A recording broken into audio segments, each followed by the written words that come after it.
So I got some phthalo blue down for like some turquoise parts. I'm gonna get some Naples yellow out. Um, some burnt umber.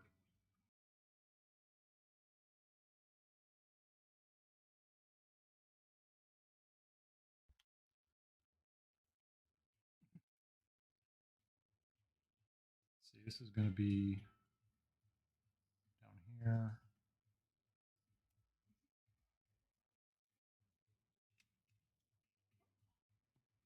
Yeah, I'm gonna have to keep looking out of the corner of my eye there. Indian yellow.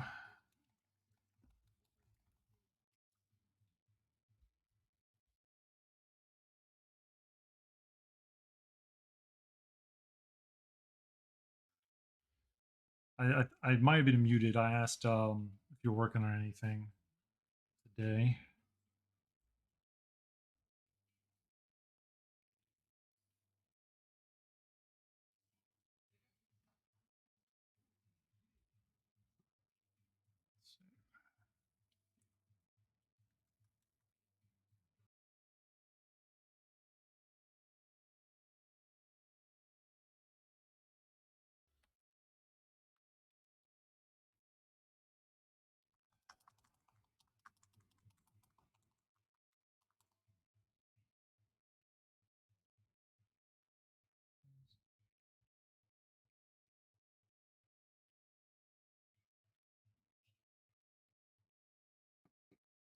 Let's see. I need like a. I need a good brown.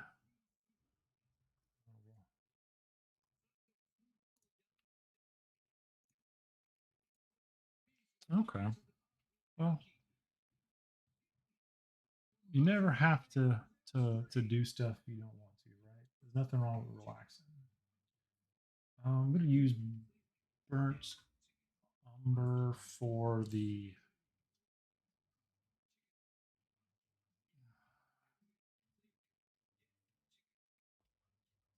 stonework, and then a gray.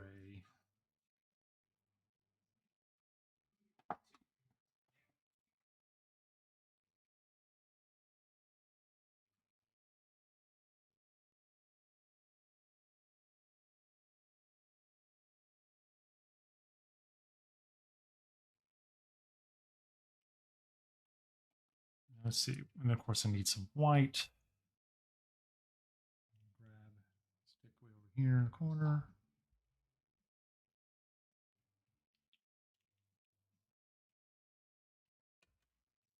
Then let's see. Then I needed a high key. Where's my mask? So I need some good old quinacridone magenta.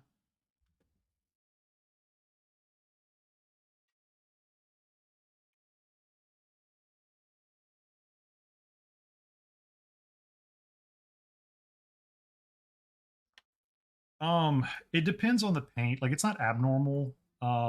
So it's an inevitable process of the paints. Certain paints will settle more than others, and depending on the quality of the paint can affect that. And that's not even to say that like an expensive, well-made paint won't separate, but it's normal. Um, if you find like I have a couple of tubes that tend to do that more than others. And certain paints like French ultramarine, like that's just the paint. It separates. My suggestion, if it's something for some of your paints, is use a cardboard palette. That's why actually a lot of oil painters use cardboard as a palette, or use they'll like blorp out the paint onto cardboard and then mix the paint on the cardboard and then transfer it to another palette, or just shaking a tube isn't really going to do anything. It's too viscous. You'd have to put it in like a paint shaker, like the things they mix paint at Home Depot with, like, to get it to do anything. And it would probably destroy the tube.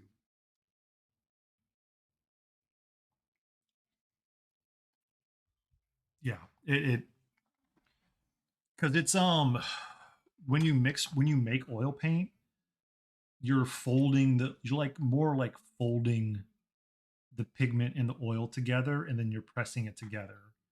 So it doesn't it's not like shaking it's not going to really do anything. It's just too thick of a medium. All right. Feel warm. I might turn my oh, and then their cape. Okay. So I'm going to do yellow top and underwear. We're going to do like turquoisey hair. Stonework. We're going to have yellow here. Some green. That's right. I need green. We're going to throw down some. Where's my. I'm going to throw down my olive green again for some of this. We'll put some green right here.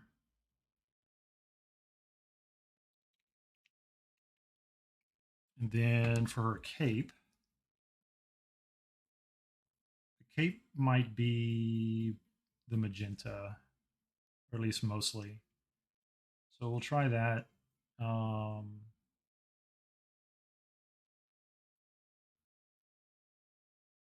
and we'll see what happens. We'll get just a little bit of cad yellow onto the palette.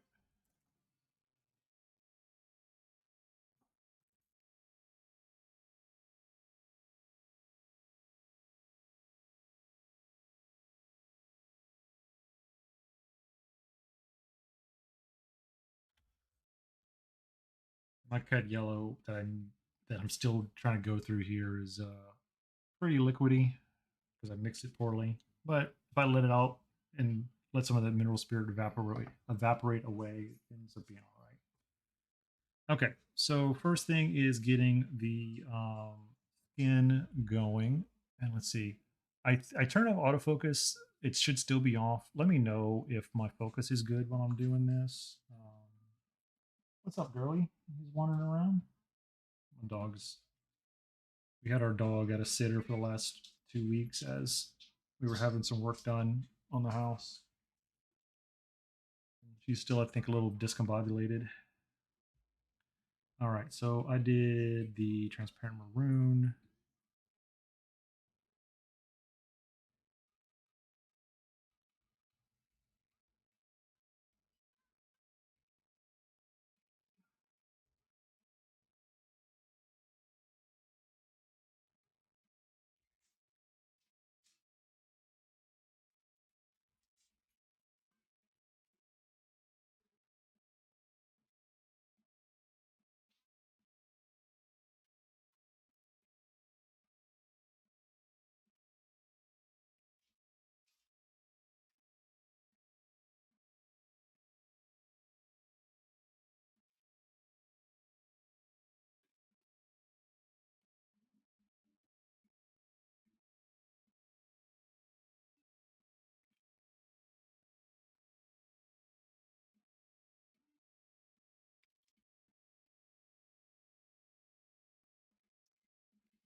Hopefully, everybody's having a decent Saturday.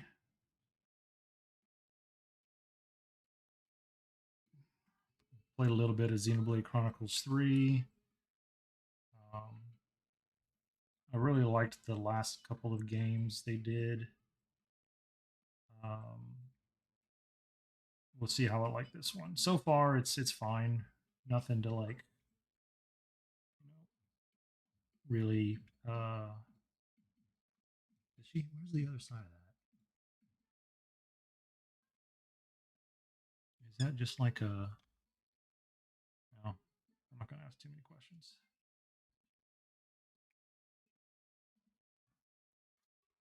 Hey, Bone Shooter. I'm gonna do Lady Kachara.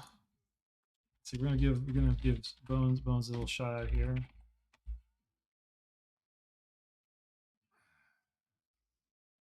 And then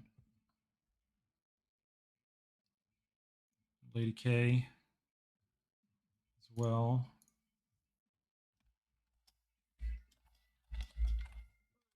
There we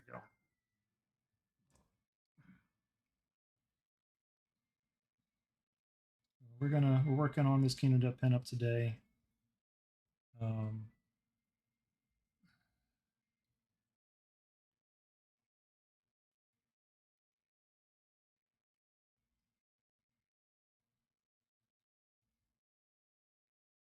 and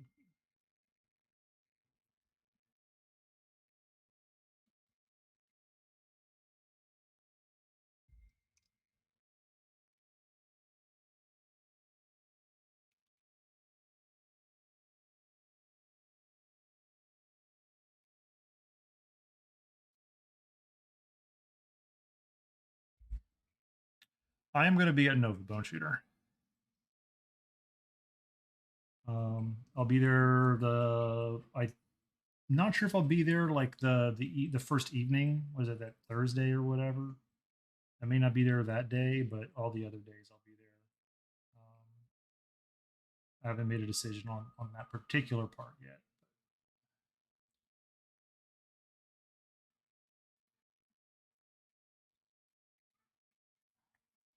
Let's see.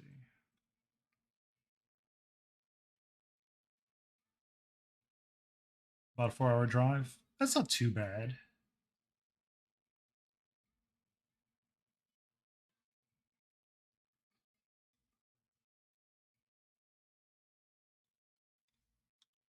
Just a matter of what you're gonna do for uh, sleeping and whatnot.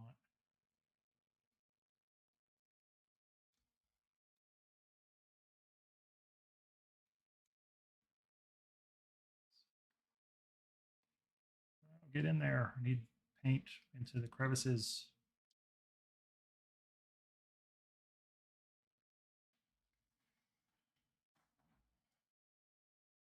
The more nervous you get, what you're nervous about. Let's see. Is that all the skin? That is not all the skin.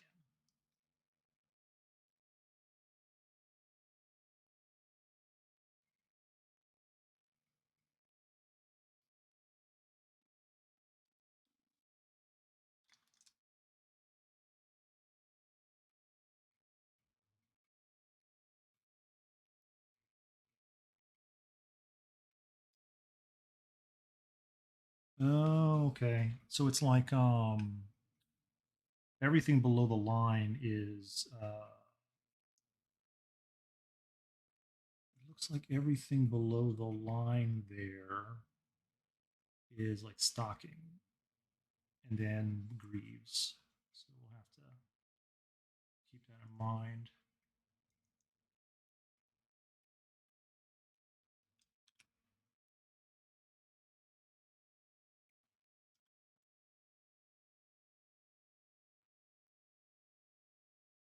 Okay. Society kicking up. Okay. There's going to definitely be like if you're willing, Bone Shooter, to stay at a hotel that's like further away. Like there's so many hotels in the DC metro area. You wouldn't have to stay an hour away.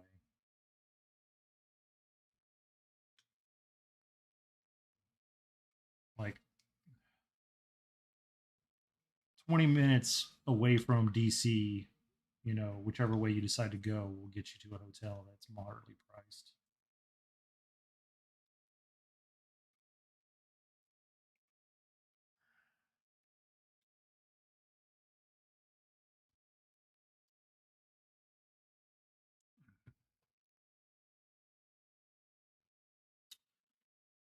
Hmm. So I'm thinking actually maybe that I'll try to do gold on her. I don't do enough gold. So I wonder if I should actually do gold for the armor. Hmm.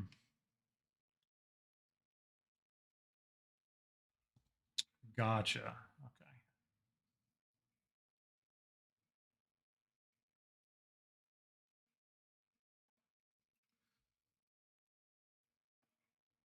Yeah, this is going to be the first time there. So I'm not sure what to expect yet.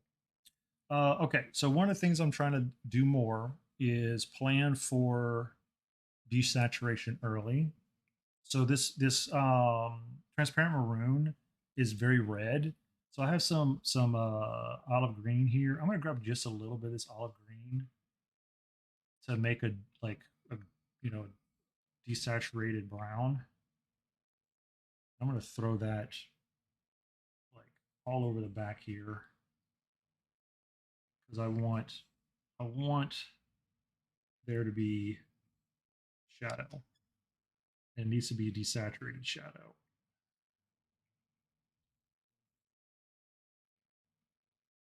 So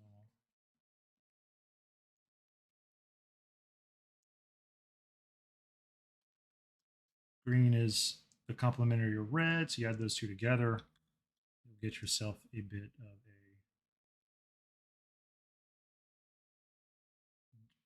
a desaturated brown.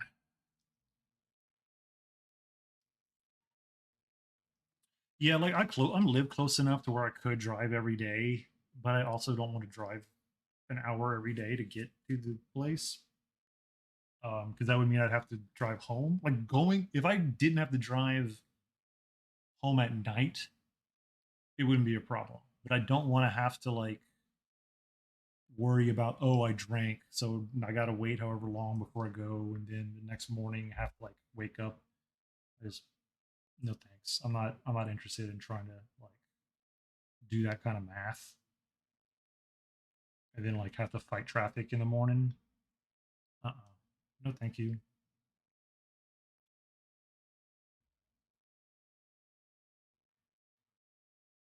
Okay, let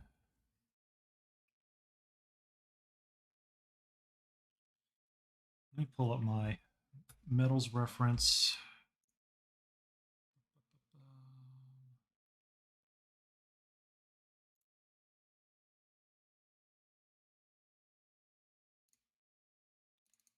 Do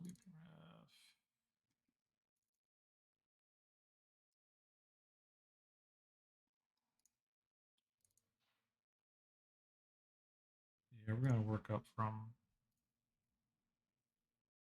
Oh, I got like a moth flying around. Jerk moth.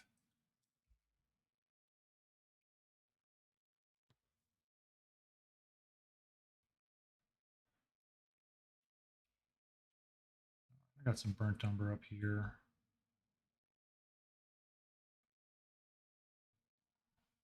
I'm gonna put down all on this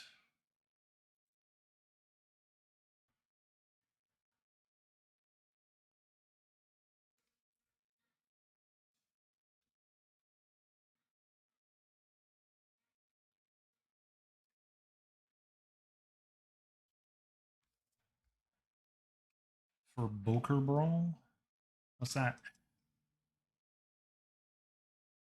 Let's see. We're gonna do.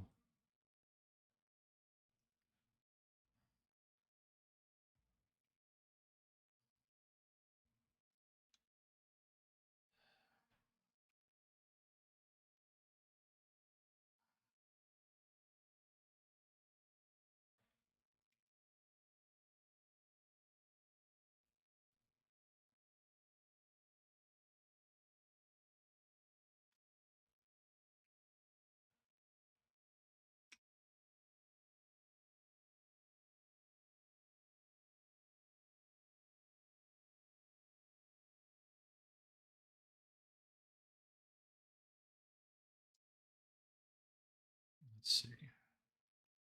I'm gonna do like a kind of a mix. I think of War Machine tournament. Okay, nice. Where's my Gambit mask? Okay, I can do desaturated greens. So we're gonna do. I'm gonna do some of this here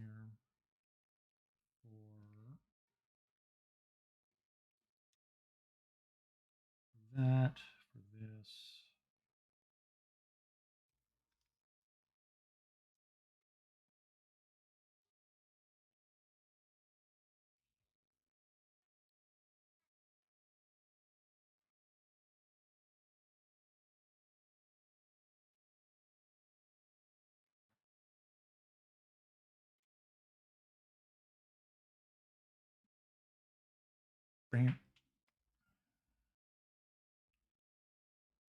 that's gonna be gold too. We're gonna try actually doing some gold. I need practice doing non-metallic gold. Don't do nearly enough. So that's where we're gonna focus on. So that'll be my thing to try more.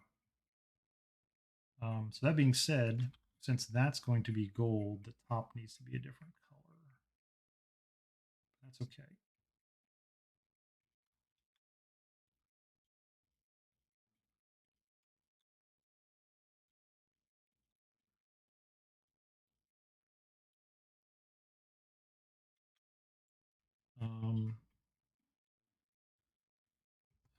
Let me think here.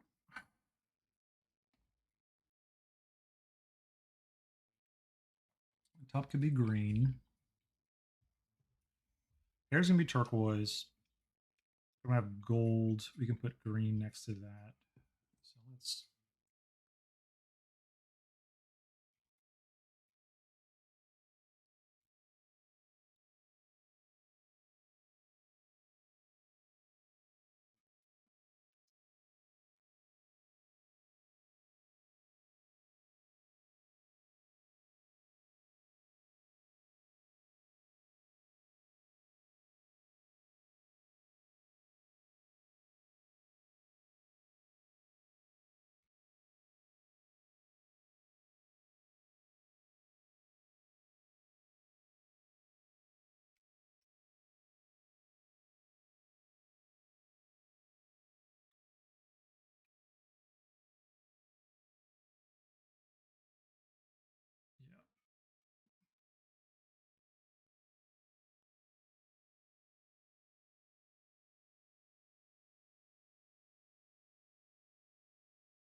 Yeah. Okay. Then we're gonna do some indigo. That's some indigo. Some magenta on the cape here.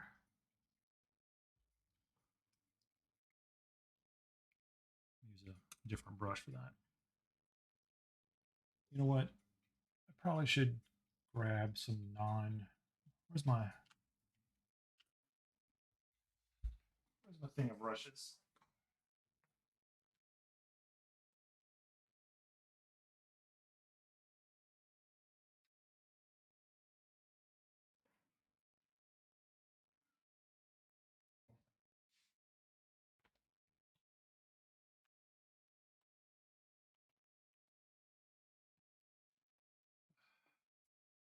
Bought a pack of size. Well, I bought another multi pack. Need to use the size threes.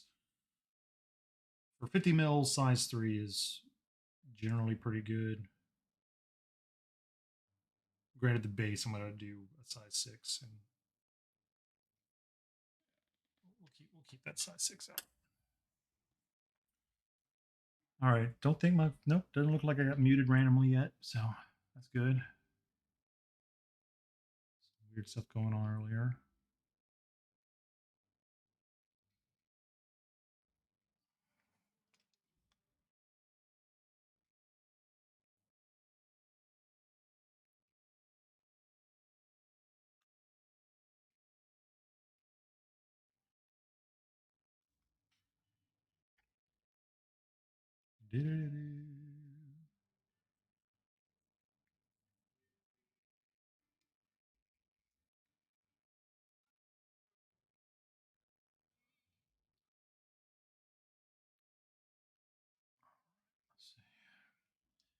And I'm gonna get a decent coat here. Again, it doesn't matter if it's kind of like streaky looking or anything. I will be wiping this off. I'm just using this as a layer to blend into. Because it is quinacridone magenta though, which is fairly strong tinting color, I'm gonna be a little more careful. Like here with all the skin tones and leather tones and gold tones, they're all going to be coming up from like a brown or a, you know, ruddy, a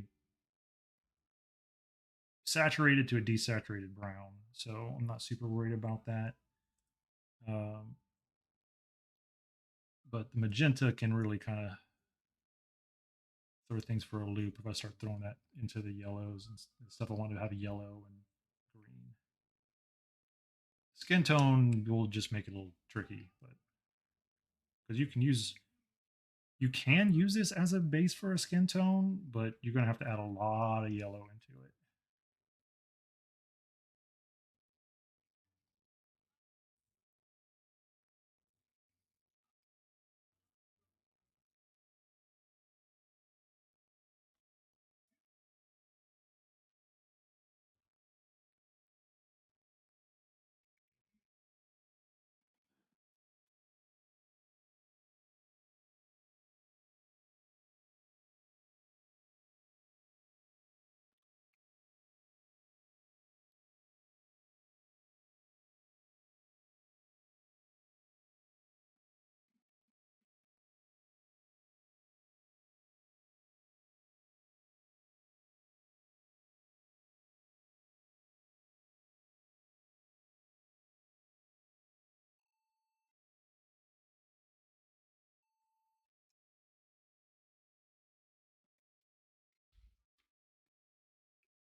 Yeah, I think I want this to be. Oh, what are you barking at, girl?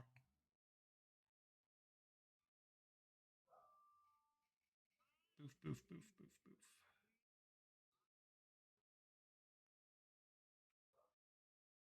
Let's look up to be a single star in the sky. I wanna roll you through my life.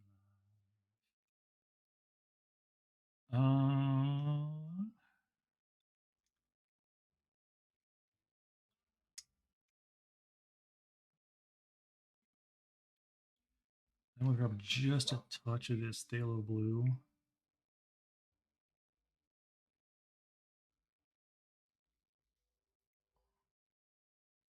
Just a touch of that phthalo blue.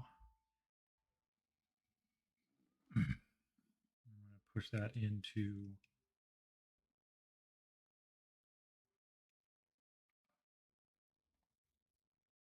the shadows. I'm gonna have kind of a violet undertone to some of this.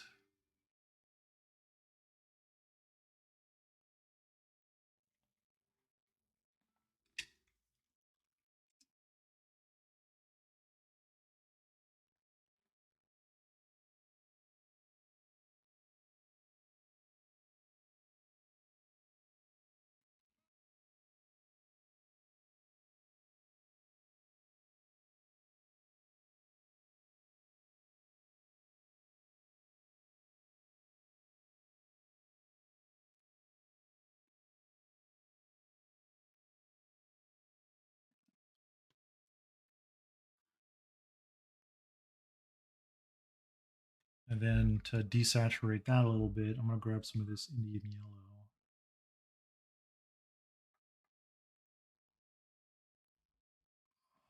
Kind of mix into there to desaturate some of that.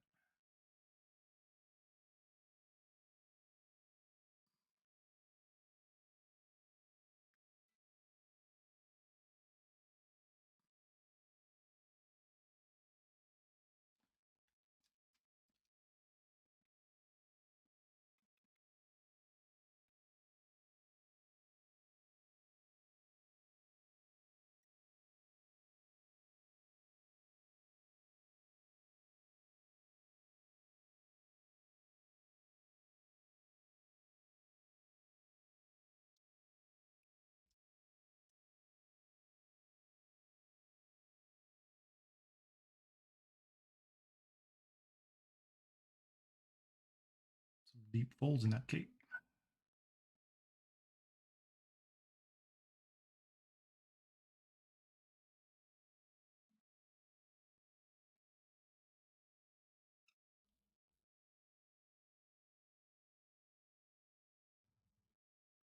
Okay.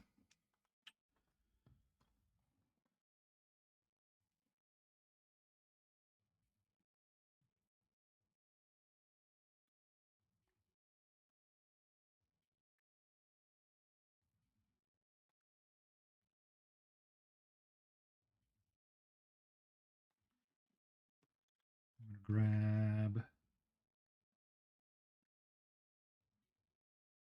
some more of that blue.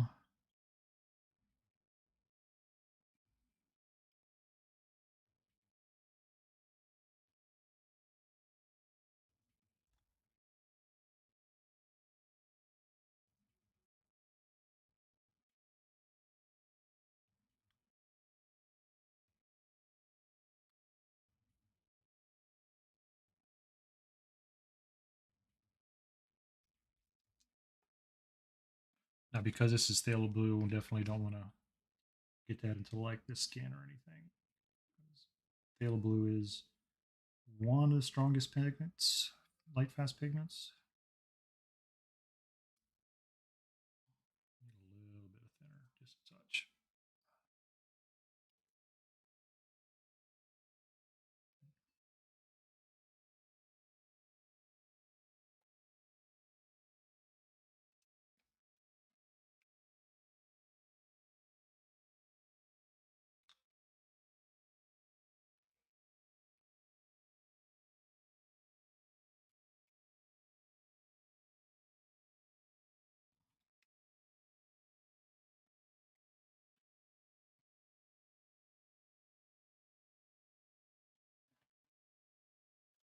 The cape is that's just some quinacridone magenta with some phthalo blue mixed in a little bit there. I really like quinacridone magenta. Now, is those are those ears supposed to be a headband?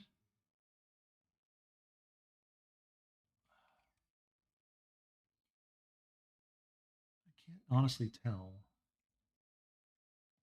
Look at the reference photo again.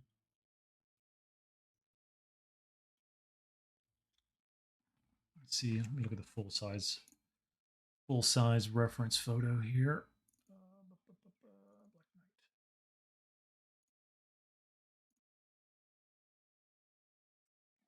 I think it's a. Ooh, okay. I see now. It's supposed to be like a little miniature helmet. Got it. Okay. Got it. So that actually needs to not be that color. Let's see. I'm gonna try to pull some of it off with this part right here. That actually needs to be this burnt umber color.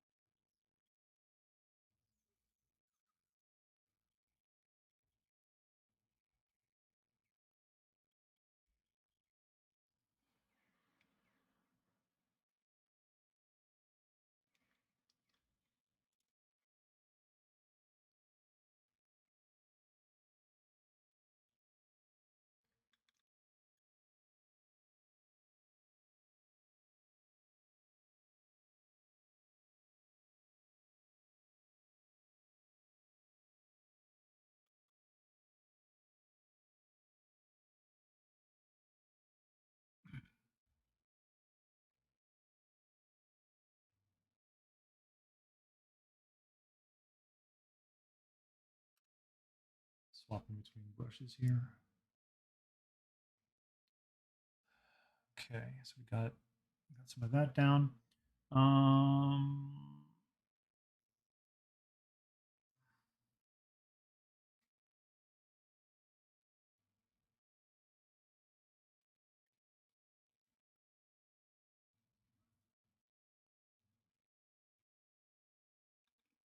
yeah, we'll figure that out as we paint. Then this needs to be not brush tone. This whole thing's a bracer. Okay, and then let's see.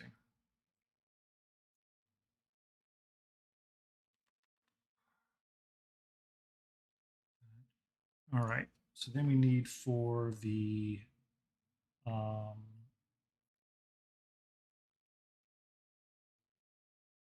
brain activate sword.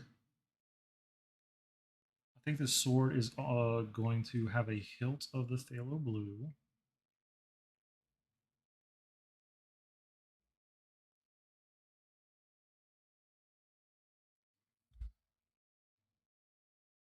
We're just gonna make the whole thing phthalo blue.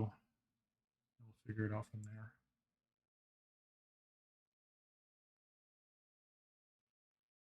I'm gonna make the sword all. I'm gonna try to make it very cotton candy colorful.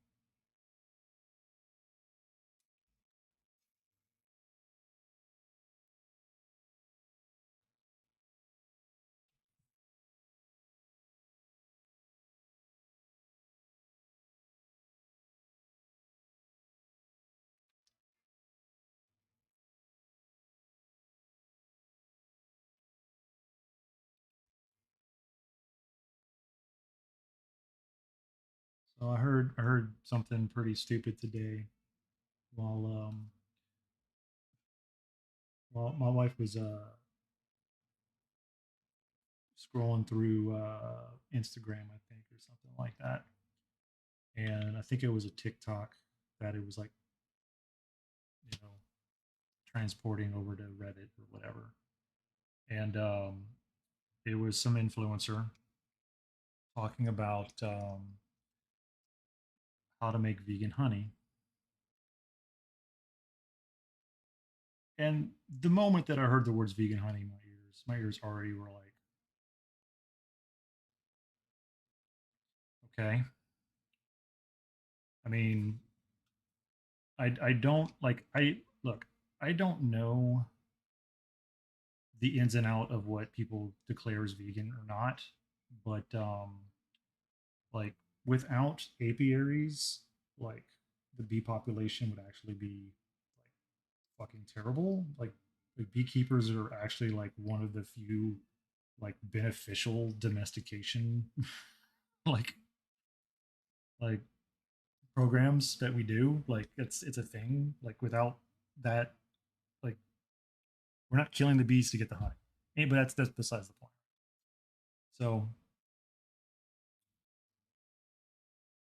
So the way that this influencer says to make vegan honey is to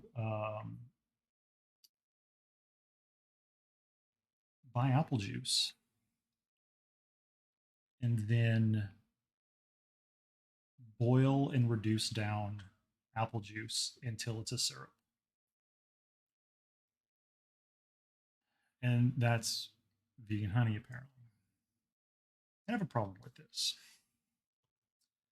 because that's just high fructose corn syrup. Like you're making high fructose corn syrup. Like traditionally, you make it with corn, but it's fructose. The sugars in apples are fructose and some glucose and whatever, but it's mostly fructose. You're making HFs, like you're making high fructose corn syrup. Just drink corn syrup.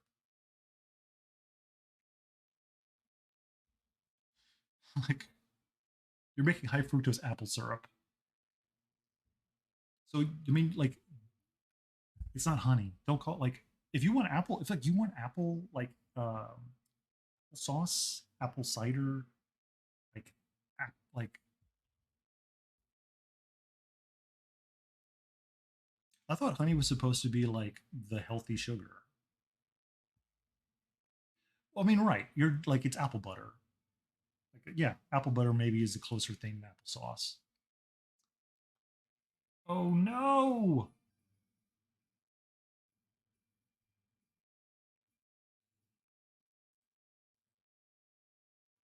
Lethal Shadow Gaming.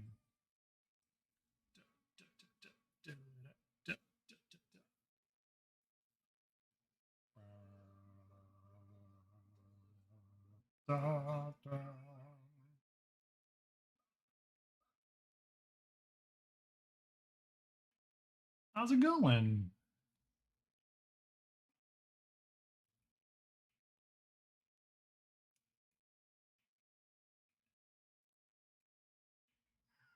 Welcome in. Welcome in.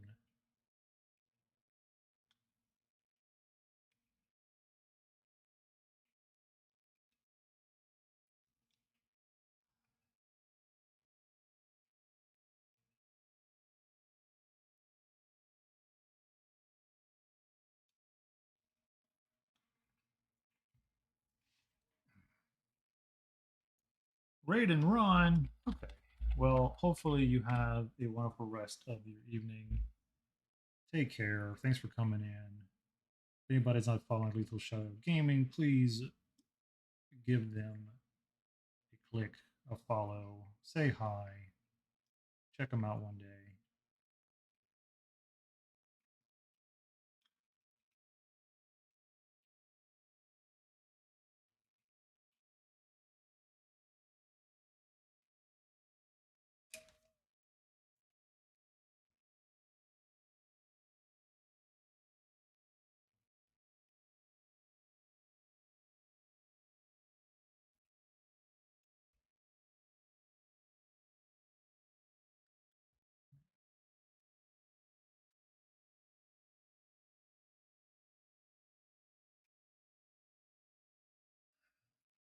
Using this like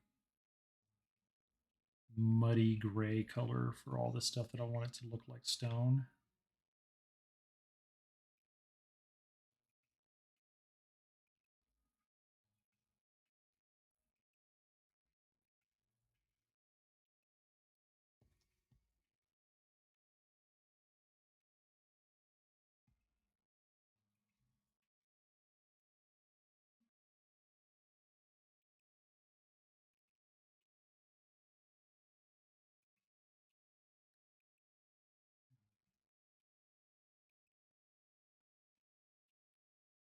Katarina, yeah.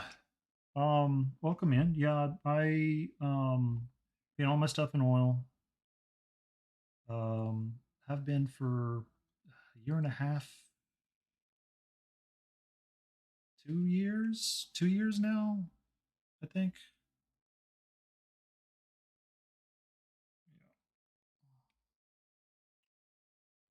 You got any questions about it? You curious to give it a shot? Let me know. I'll happily talk about it. Right now, I'm laying down a ground for all the colors I want to use. This is just like a muddy gray that I mixed up. That I like to use for a lot of stone stuff.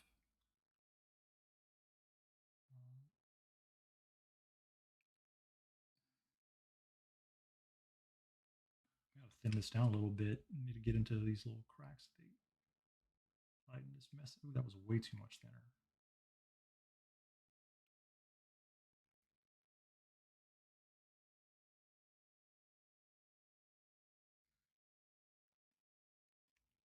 On your list of things to try, um, exclamation point oils will send you a tiny URL that has a whole bunch of info on how to start getting into using oils. Um,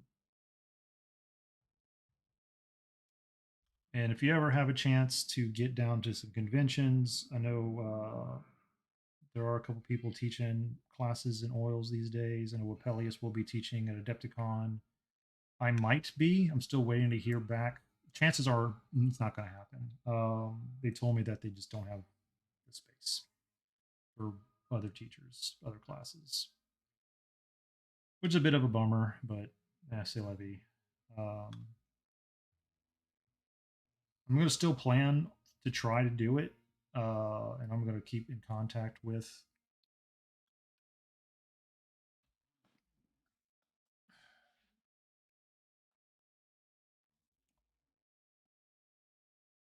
But yeah, like I'll I will be talking through the process through the whole paint.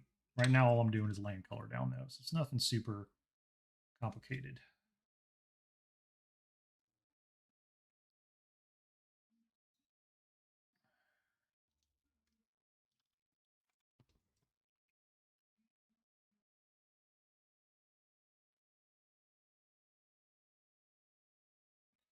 It can be overwhelming.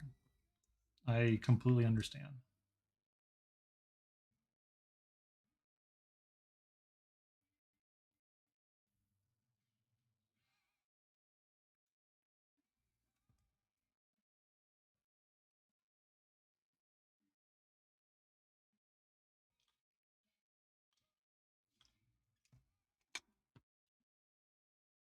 But essentially, this step is just um, me laying the colors in that I know that I want to mix on the model. I will start almost always with the darkest values um, that I plan on using on the model, because generally speaking, you want to have in almost all situations uh, the dark color in the creases. Times when you don't want that is if you're doing like specific OSL, like if you're doing like magma, you actually want to lay down your highest values first. Um, those are like edge cases.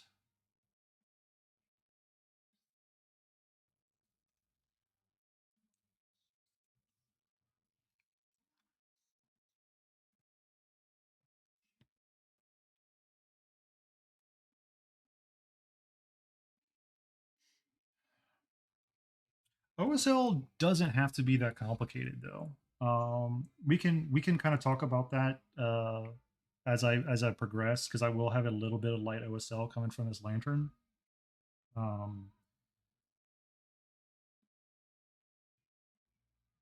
it doesn't have to be as complicated as people make it out to be.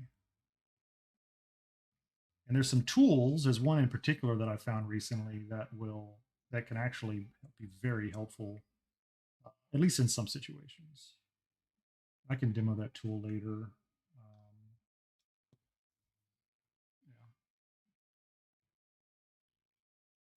Highlights in general. I mean, like the easiest suggestion is like references, right? And I don't necessarily mean like a reference of the same model, um, but like as a quick aside, um, like here's a picture of. Is it going to load the correct one? Nope, wrong thing. So this is the reference that I put together for this model. Though I'm swapping out the top to shit. What am I going to swap that color out to? Green, green instead of yellow. But I put this together with a program called Set A Light 3D. It's a light studio. It's like a photo studio piece of software, and so I got like that. Then oh man, it's gonna be like hold on, it's gonna be crazy all over the place. And then like I can move the thing around the model so I have an idea of what like the side of the face looks like. Because the way that I set up the light is only coming from the front of the model. Um, so like the sides gives me a light profile how I kind of want the light to fall on the model. Um, let's see. Here's another. Some of it looks really weird, right? But it's not exactly you know super great. But I just threw this piece together to kind of give me an idea how I want all the light and shadow to look. Let me type it out. You can use it for free for 2 weeks without like putting in any information. Um, and I think the basic version is it's not nightmare fuel. I think the basic version is $80, which isn't cheap, but I think personally, like I just started using it like a month ago or two, and it's going to be an invaluable tool to like actually play around. And it's pretty user friendly too. It's not. It took me like half an hour to like learn things because you don't need to use most of the features because it's for what we're using it for. It's not really um, that crazy. All right, that's right. I'm not done here yet.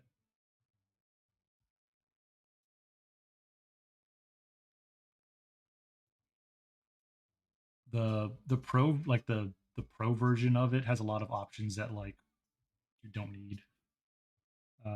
It's stuff for like it's stuff you would need if you're like a photographer, a studio photographer,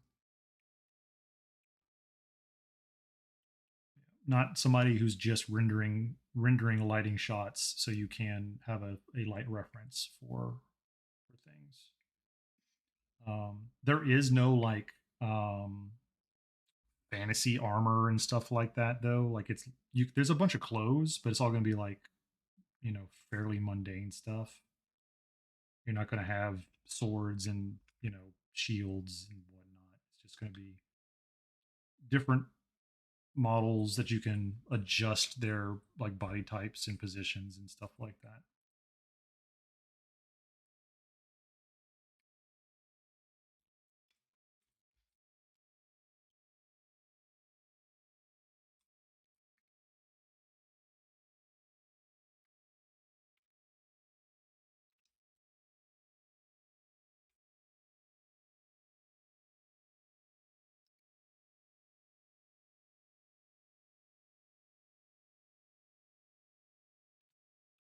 All right. And then I think I will put some indigo down, all said and done. So let me grab some indigo, which is right here. I like using indigo for it's a near black. Um I like using it for shadows if I'm doing like a really deep shadow. But also I like using it anytime I'm doing iron or steel. Um so painting a bunch of lanterns, for Kingdom Death stuff, I use it quite a bit. I like it quite a lot for that kind of thing. So that's what I'm going to do here. You see, it goes on pretty freaking dark. It is a near black. It tints up to like a steel gray. I'll do my best not to.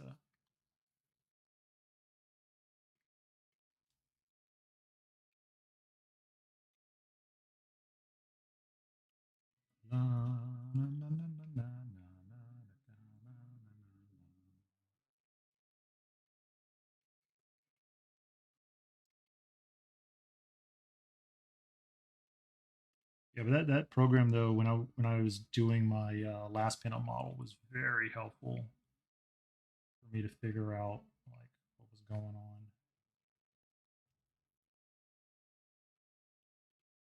And it's probably more helpful for like busts than it is for smaller figures, but it kind of also just gives me a little bit of peace of mind when I'm setting up color schemes and stuff like that.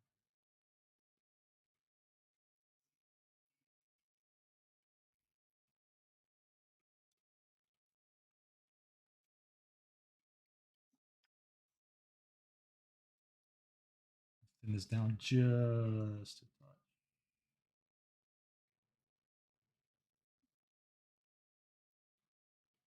Come on.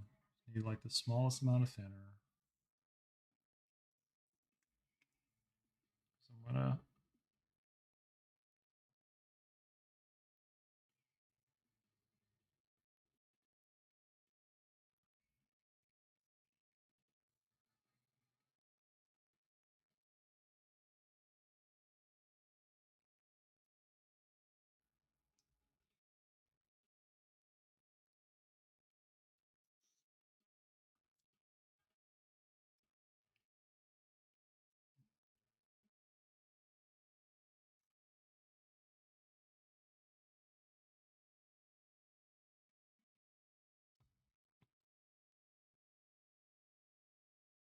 All right.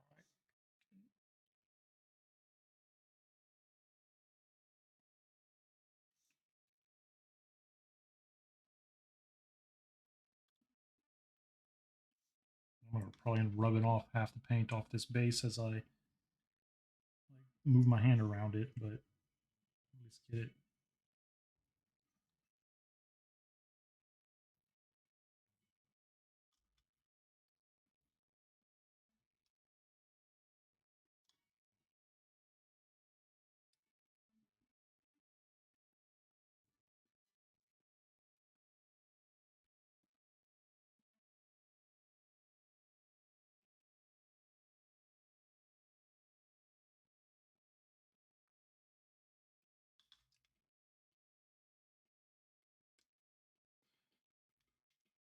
Okay.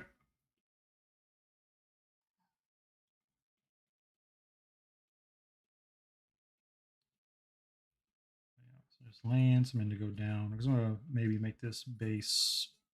I'm not sure what I'll do with the base yet. I might make it like a steel platform, but I also might just, I don't know, do whatever.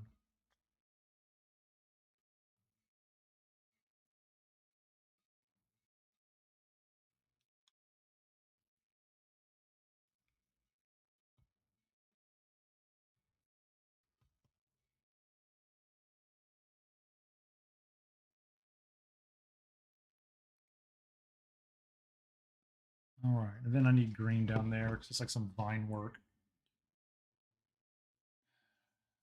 I am spending way too much time on this step. Still, not sure how, but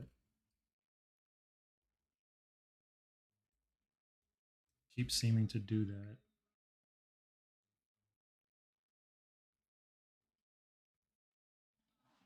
All right, then I got that blue. So let me grab a good bit of this yellow here. Mix that in with the phthalo blue and get myself a phthalo green.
Making sure getting color everywhere here.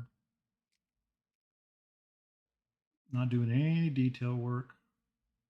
Just making sure that there's color everywhere I want it to be.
Shoving this paintbrush. Always using these.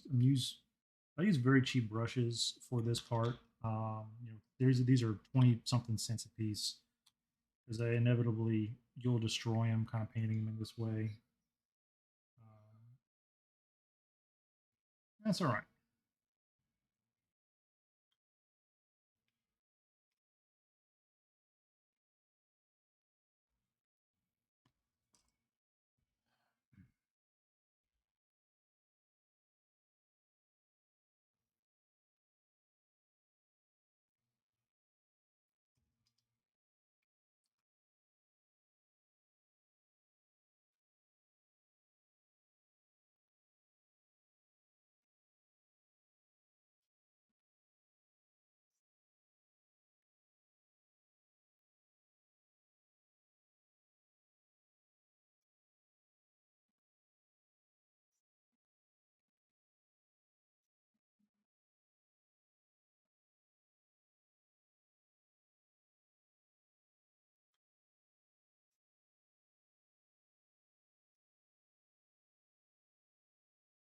And in this portion, it's all right if you get this yellow in places around the edge where you're filling, because that'll help you sell the OSL.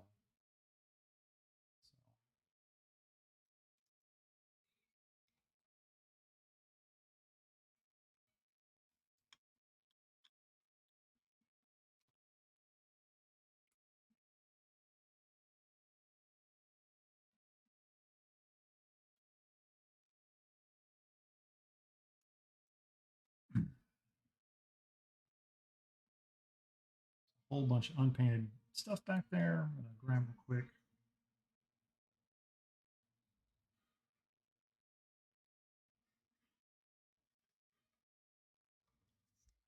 Back here.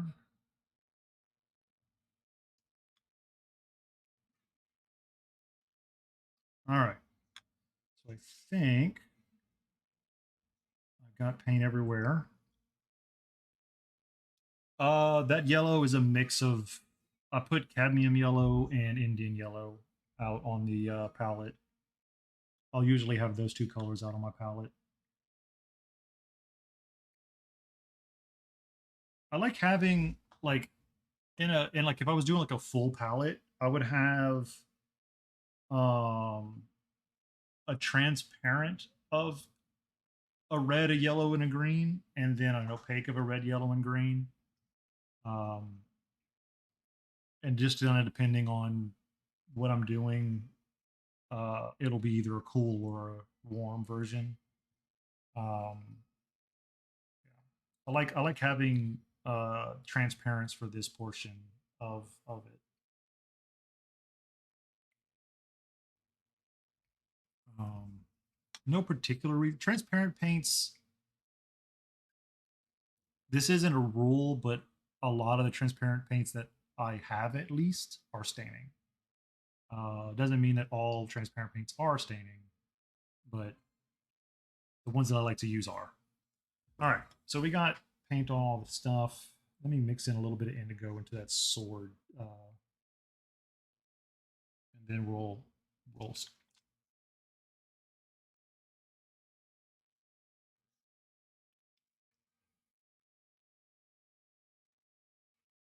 All right.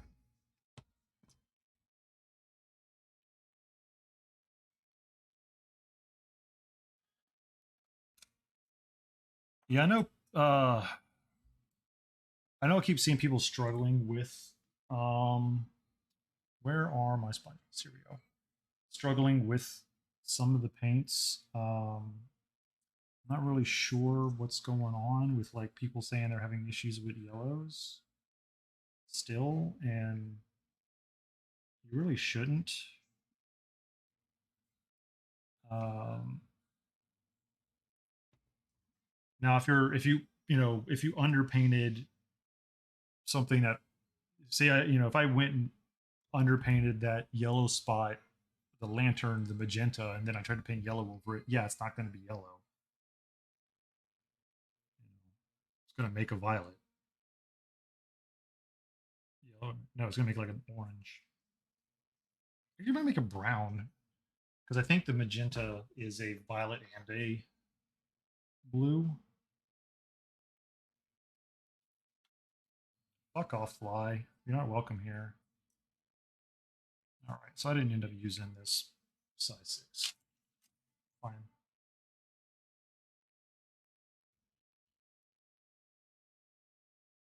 I've been sort of missing my yellow. Yeah, you can mix it with yellow ochre too if you need a little bit of more opacity or you want to just mess with the color. By all means, like mix up paints to do your base coat with. It's not gonna hurt anything. Um, yeah. All right, we're gonna kind of work. Fuck off, fly. Go fuck off somewhere else. So this gray that I use is, man, I'm like,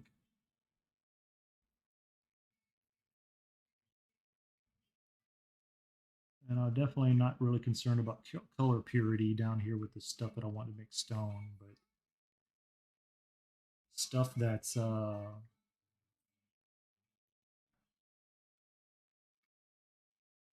I don't want primer to show through. So it's getting to be kind of a pain in the butt. Oops, there's way too much there.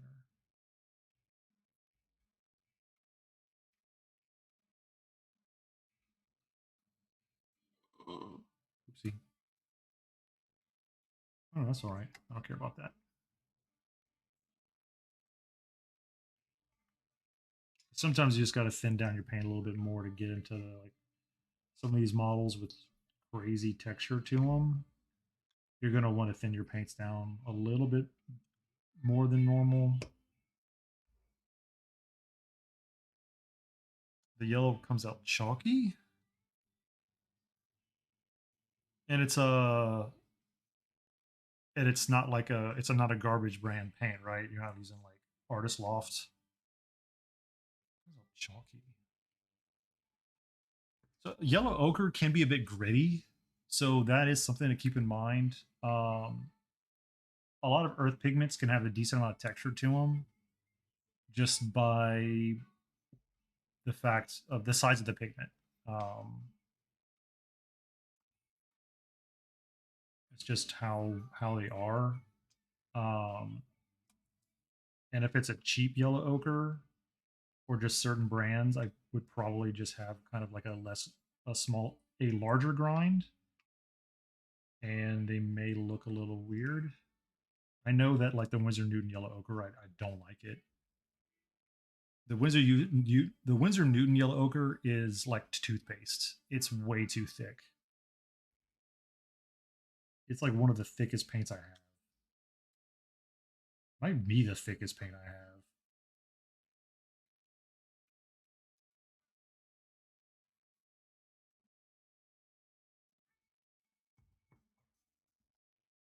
Your Windsor yellow is chalky and transparent. I don't use Windsor yellow really. I have it, but like I don't really have a use case for it. Um, because like the difference in color between Windsor yellow and cadmium pale, like the Windsor yellow is a little cooler. It's a slightly higher chroma, but it's this dreaded freaking tag, semi-transparent. Semi-transparent stuff can fuck off. Every paint that I've touched that's semi-transparent is awful to work with on a miniature. Um, I don't know really how to explain it. They all have a texture to them. It's not necessarily chalky, but like I want to say like raw umber is like that. At least Winsor Newton's. Um, Davies Gray, Payne's Gray. Like Payne's Gray isn't as bad, but like, oh, man, anything anything I've messed with, I think, especially from Winsor Newton that's semi-transparent, I can't stand it. I know a couple. The Still de Grain from Williamsburg is terrible. It's a Williamsburg paint, and it's semi-transparent. I don't know exactly what's going on there, but it is terrible.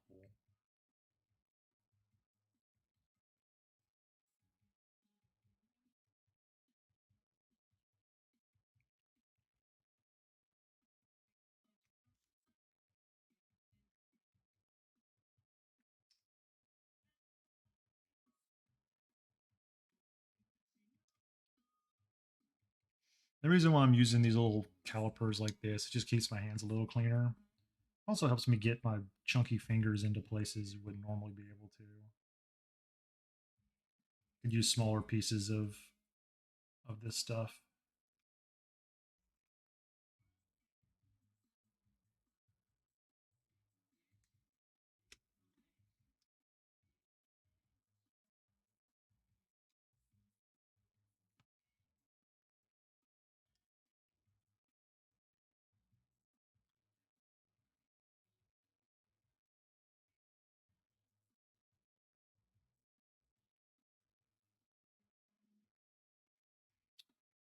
Say hello there, XP Rich.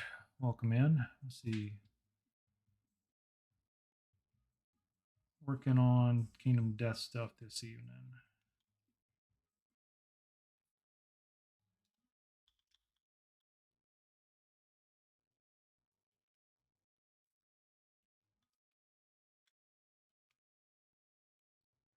A lot of this paint's coming off. That's okay.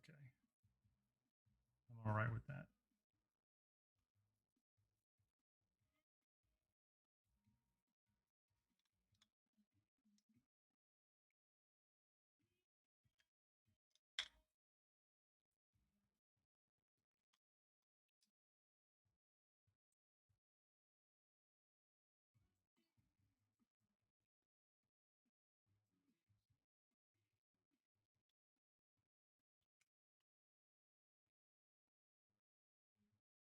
Let's get in right there.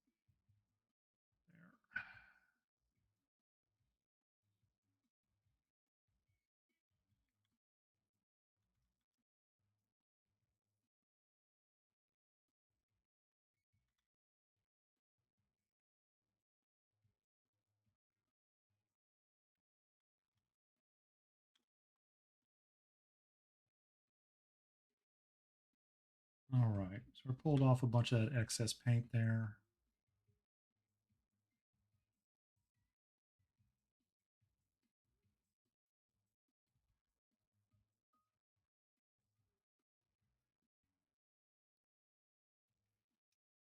Not really minding if I get a little bit of extra colors into this doggy dude. It's fine if he picks up some of the colors from the sponge. I think we're good. I think that'll, well, there's some deep, I need a really tiny bit here. A little bit of a sponge. Get underneath here and back here.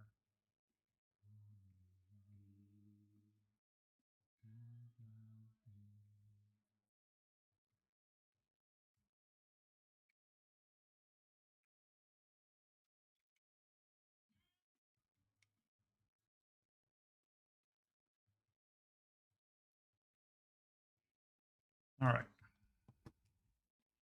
going to pitch these sponges.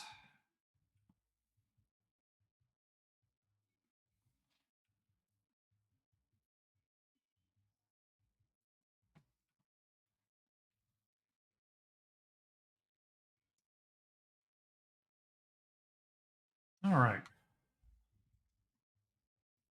So I'm going to take just a very brief break to get myself something to drink. When we come back, we will start working here on the skin and we'll go from there. I don't know why that picked up that blue, but it's gone now. All right. Be back momentarily.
Let's see.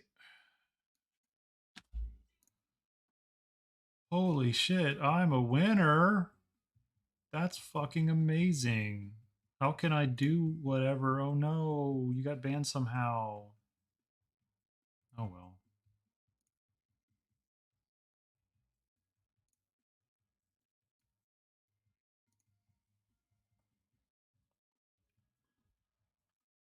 Oh no. I'll never be a winner or something. I'm devastated. Ban hamster.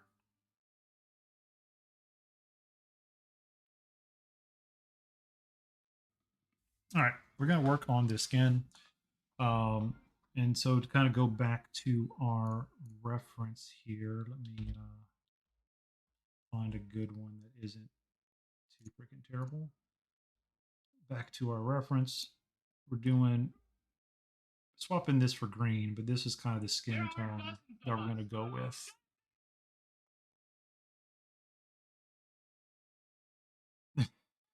Devastated. I only do this for the fucking views, man. Um, yeah, so this is kind of skin tone, so a little bit of like olivey kind of complexion. So I'm going to have that kind of off to the side here as I work up the skin.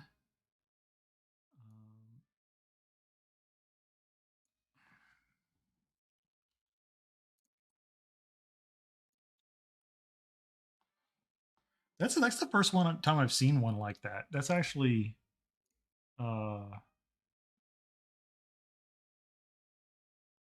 I didn't even read I didn't even read the actual full thing. I just saw that I was added twice and I saw the words followers or viewers and I was like, okay. Our team gives you a promo code for 10 viewers for a whole day. Come visit us at Get Viewers Pro. 10 viewers. 10. Like I can set up 10 sock puppet accounts to watch me if I really wanted to. It wouldn't be that difficult. Is there a report? Let's see. Whisper permit.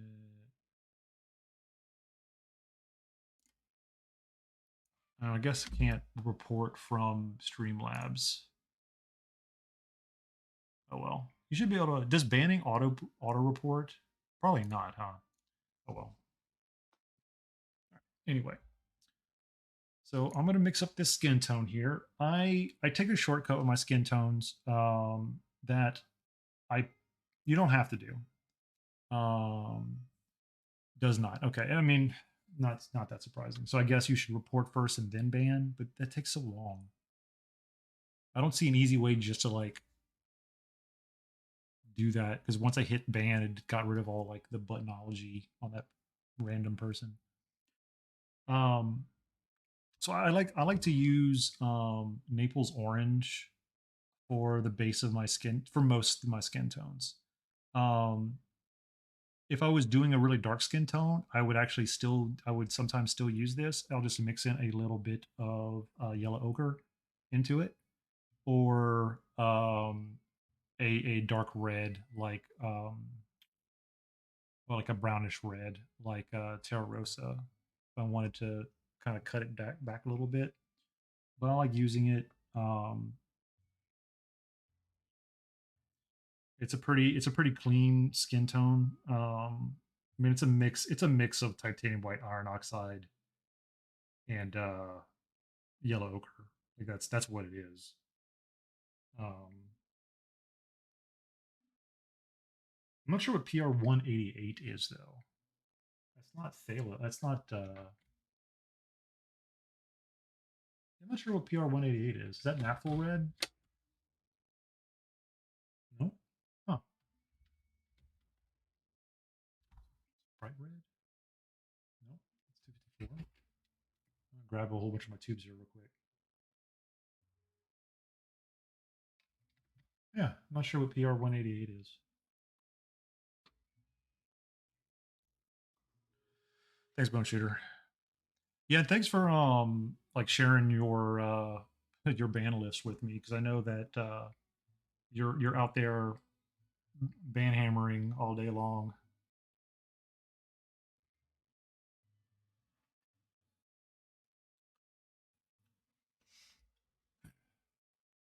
Okay, so I'm gonna grab just a tiny bit of thinner in this brush. Make sure to wipe it through the towel here. So then I'm gonna grab some of this Naples orange.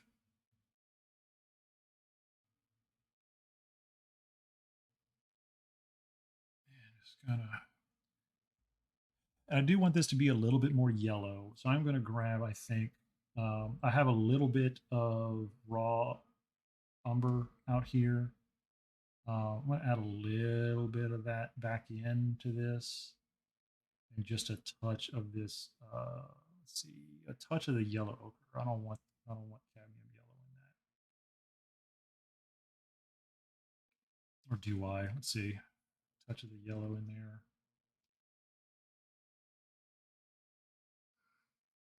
That was a little too strong.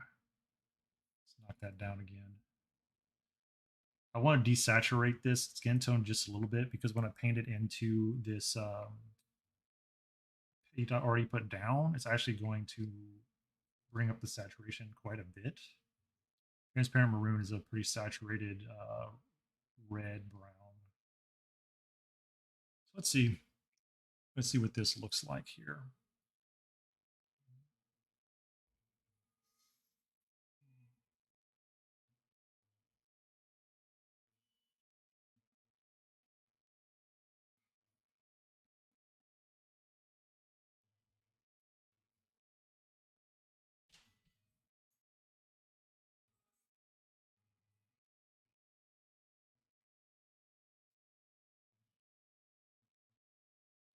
And what's nice about the transparent maroon is that it keeps enough red in whatever you put down to where it doesn't turn on like too uh, dead looking. It'll keep your skin tone from being too washed out, pallid looking. Now, if you want a pallid skin tone, you can ignore that. But generally speaking, we want a little bit of lividity in our skin tones.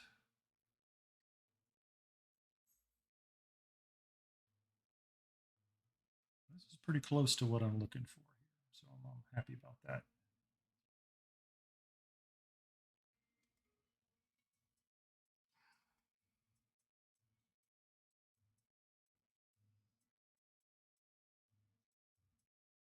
And what you're doing when you're painting with oils, right? So I'm not laying down layers. I am pushing paint around, mixing paint both on my brush and on the model. So I kind of have to like pay attention to what my brush looks like and what the paint starts to look like as I'm pushing it around. And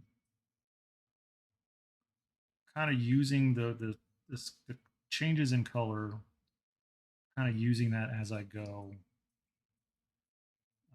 The darker the paint gets on my brush, I want to start moving the paintbrush into the shadows or the less saturated portions of the skin tone.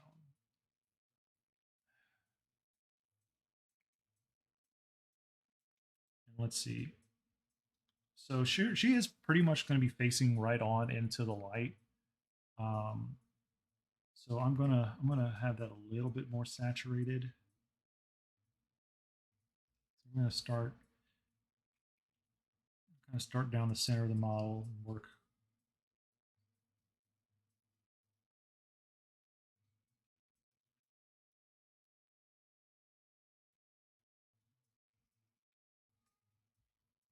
Why does that look so? That looks really pale. What happened?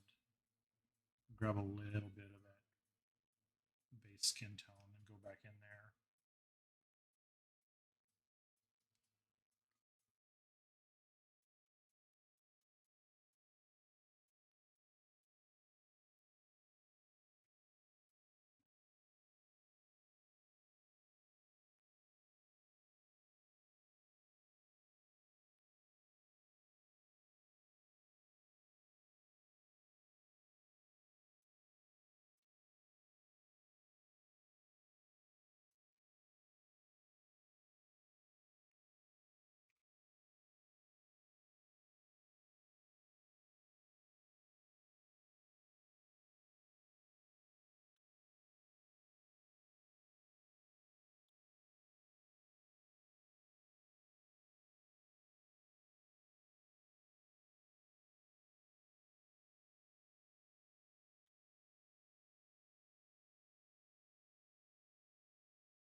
And because the light is kind of head on, I'm gonna have to pay attention to a lot of the shadowing on the side. Try to figure that out as I go along here.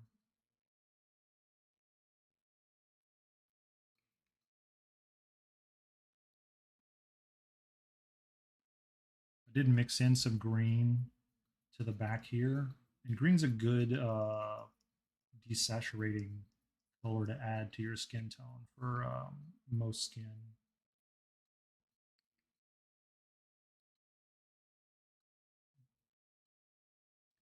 As you see, it blends pretty easily doing it this way.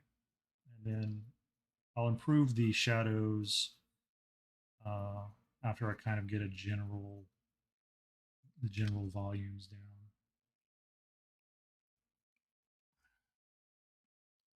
I'm not going to bother painting super deep into the shadows right now. Like all of this in the back, underneath that cape, and then like the inner thighs, those are going to have to be. I'm going to have to mix a slightly different color.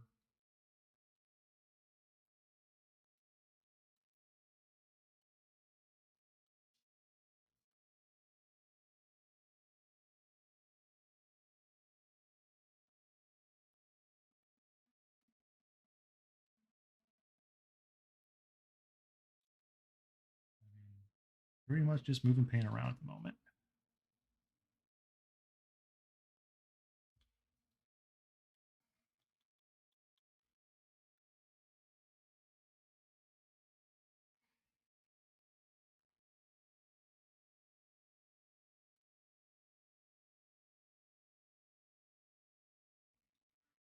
Okay.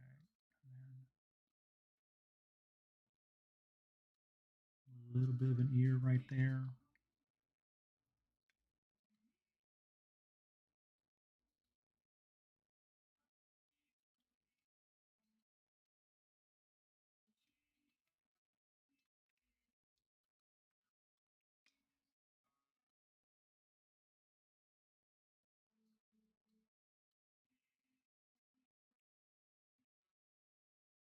All right, so I'm going to grab a little bit of this green, add it back into this paint here, desaturate out.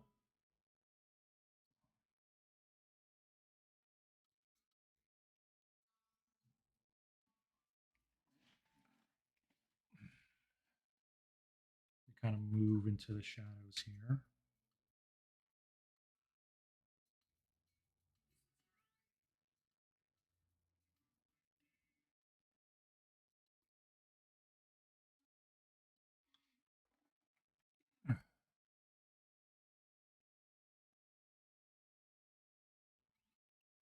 And I'm making sure a thing I know that I've kind of had people kind of ask about blending with the oils is you need to make sure to use a very light touch. Uh,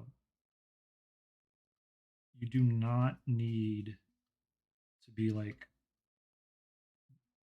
I use a heavy touch when I am putting the first step of paint down, right? The stuff that I was doing, the pre-glaze.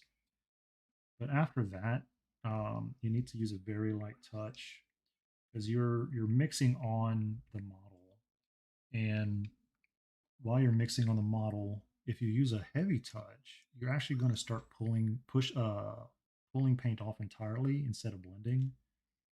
Now there may be times where you want to do that, but generally speaking, you want to use a light touch, just feathering those colors. And grab some of this umber.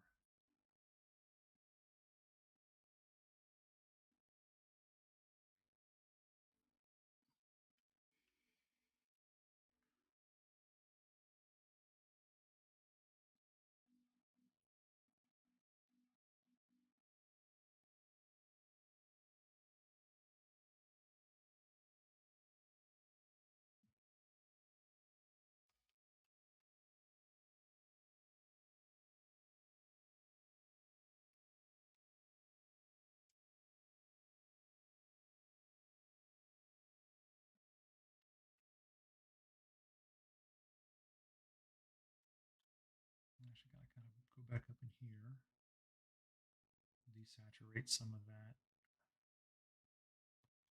and then the inside of the arm here.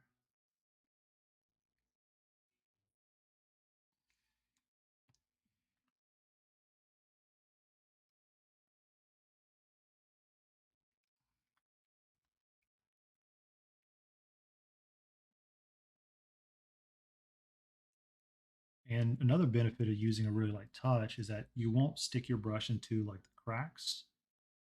Um, Realizing that there's a nice seam where arm meets here that I thought I properly filled, but apparently did not. Now, what I'll probably end up doing is, I don't know, I might do a little trick of the paint and distract from that. Right now, I'm not super worried about it.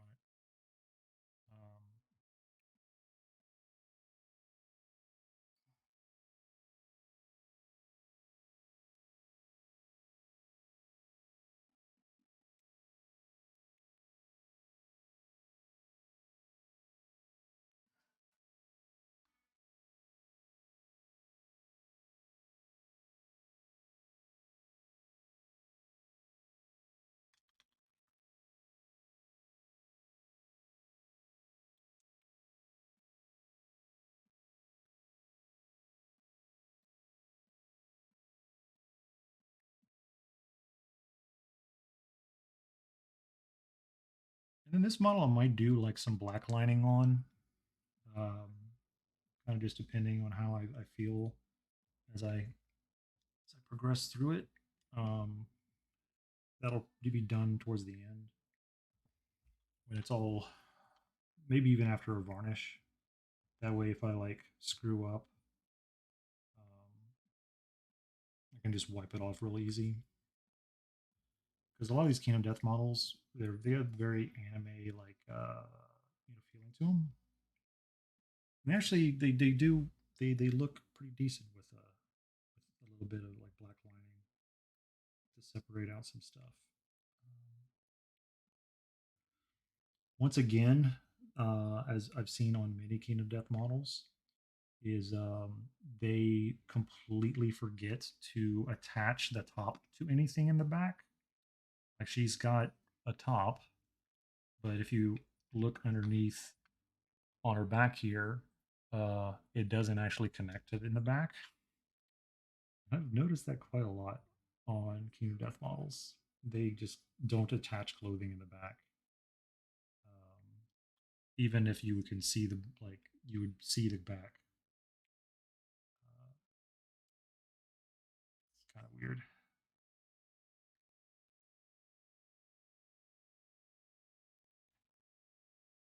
Yeah, I mean, sure, why not? I mean, it's all fantasy nonsense anyway. But regardless, it's something that I've just noticed that quite often they don't model a lot of the.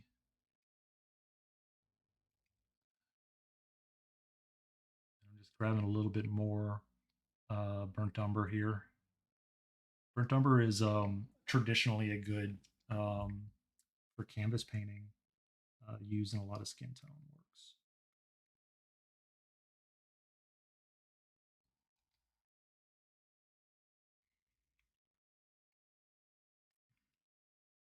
If you've ever gone and looked at, old Dutch portraiture and stuff like that, like you can make incredibly convincing uh, works of art with some very simple colors. You don't need um, anything too crazy, honestly. It was a pretty neat portrait study I found on. Oh, here we go. I got been touching the blue base, touching the blue base. Hold on. There we go. Yeah.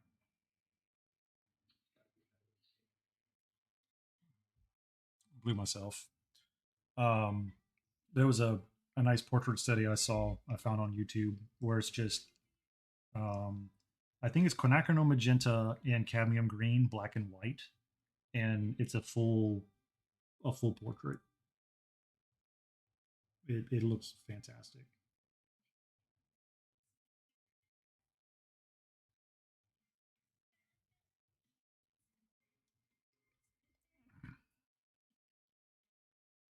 Yep. Tend to get I tend to get paint on myself, and strangely enough, most of the time it's usually blue paint. It's usually indigo or phthalo blue. Oh, all right.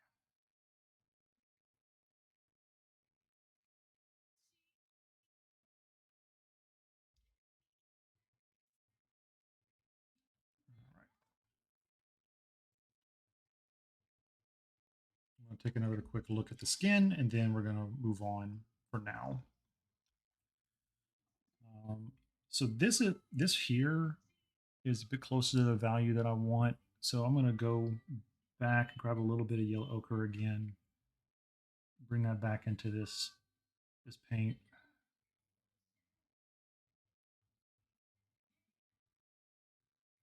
A little bit more of the Naples orange that's right there.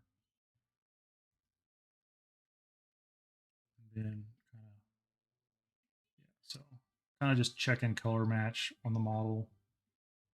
Um, and then we're gonna kind of sketch, not sketch, but kind of paint that into these areas here. Get some of this more on the face, especially on this side. We're gonna have the shadow kind of be on the inner side of her face there. And then yeah, a little bit more into the thigh here. A little bit more here. Katarina, if you have specific questions, like I said, I'll just keep talking. But if you have questions about how to kind of go about and start, a lot of the information is in that document that you pulled up. Um, it's crowdsourced. Been kind of doing it along with a couple other oil painters here on Twitch. Um, so it's not solely my opinion on things. I'm constantly updating it and whatnot. Looks a little too pink right there. I'll get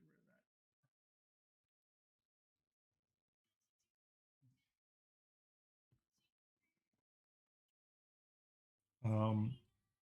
But if you're ever like, when I've had people ask me if they like what to do, like to like start, do you have a 3D printer? I guess is a good question to ask. Or access to one, like fairly easy access to one.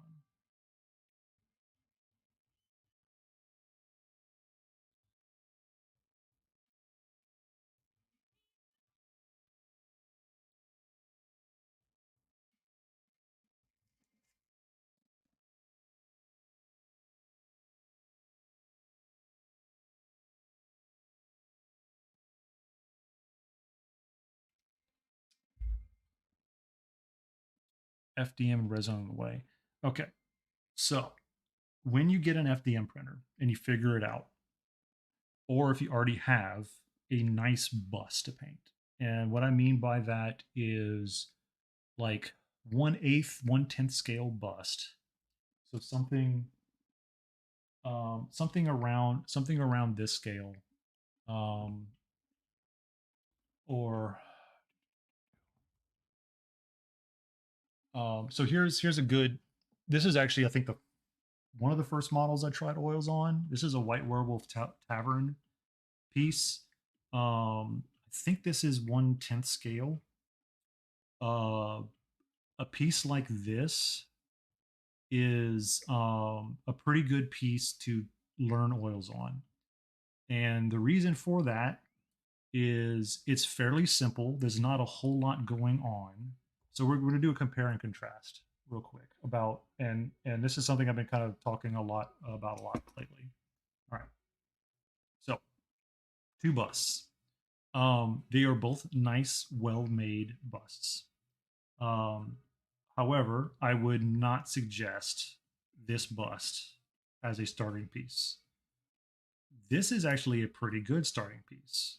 And the reason for that is compared to the other one, I can't point and hold both at the same time, but a piece like that, it's got a lot of skin. It's got a little bit of fur. Well, it's got fur. It's got a little bit of cloth. It's got a little bit of bone. It's got some rope. It's got some metal, and it's got a whole lot of texture on it. Um, I ideally your piece would have a human face because learning to paint a human like a person is a little bit more useful. But this is still a really good piece. The reason why this one is not as good a piece to learn is that there is a whole lot of fiddly detail in this area here, and that's going to slow you down and frustrate a new oil painter. So if you find White Werewolf Tavern has like 5 or 6 busts that I'd actually recommend. Hopefully I'm not putting paint onto the model. Um, I know they have most of their stuff, or at least a large portion of their stuff, on My Mini Factory. Um, but look at a couple of theirs.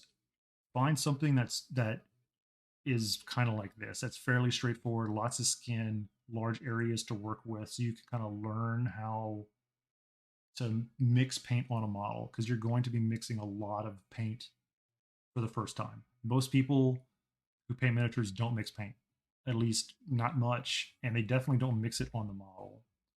Um, so try something out like that and um, use a limited palette. Put white, black, and like 5, like your red, your yellow, your blue, and maybe a green and a violet. And then play around with how those mix and work with them on the model. You can also just get you can get stuff like this. These are 7x5. Oh, it's dog hair all over in this thing. You can get like 7x5 marker boards. Um, they are actually really good for learning how to paint on a smooth surface. They're you can only get them in packs of like 50, unfortunately, maybe 20. Um, so they cost you, but you can get really cheap, like at the dollar store, stuff, very rough canvas board, and that's fine to like test tinting and shading and stuff, but like doing fine detail work is going to be very difficult because they're cheap canvases, they're really rough, and it's a very different monster than painting on a smooth surface like a model. um yeah, but a good 3D printed model. FDM, I wouldn't recommend trying to paint with. Your oil is just going to like fill into all the millions of like textured, cracks and stuff on the model. It's not going to. It's going to be less than enjoyable.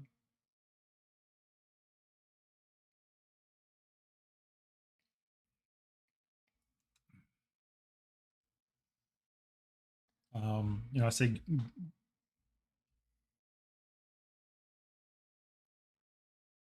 A to 5 a day. Yeah, you need to use something like Mr. Leveler or something like that. Um, FDM's great for things like terrain. Not worth even trying to paint stuff. Milliput thin with ISO. Man, that seems like it'd take a long time. Do you just like put like a latex glove on and just like smear it on the model? You paint it on? Okay. Hmm. I've never tried that. That seems like a lot of work. Seems like a whole lot of work.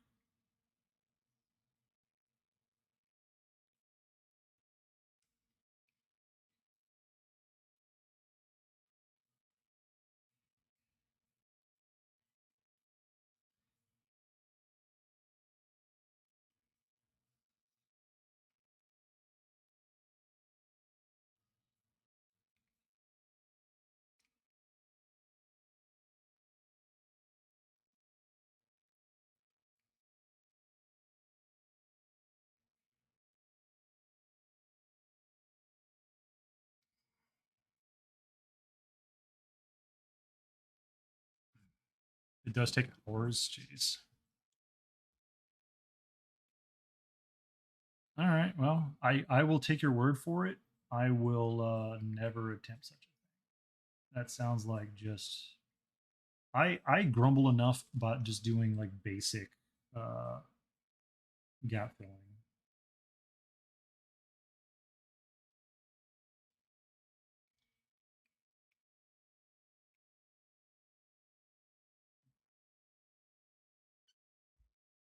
Just basic gap filling makes me want to punch babies.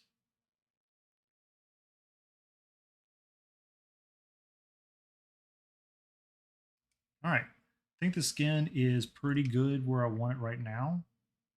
What I will probably do is come back eventually and add a little bit of blush to a couple areas and maybe tweak uh, just a bit of stuff. But for the moment, I'm going to zoom back in here. I think it's looking pretty good.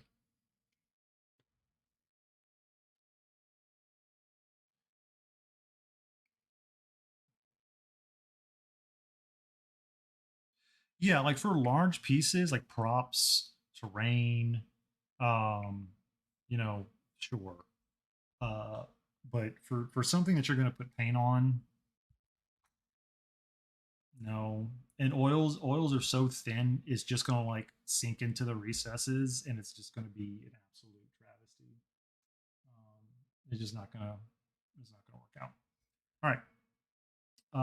Next, because I think it's going to be fairly quick, or at least quicker to do, is I'm going to kind of work on our little stony doggy boy.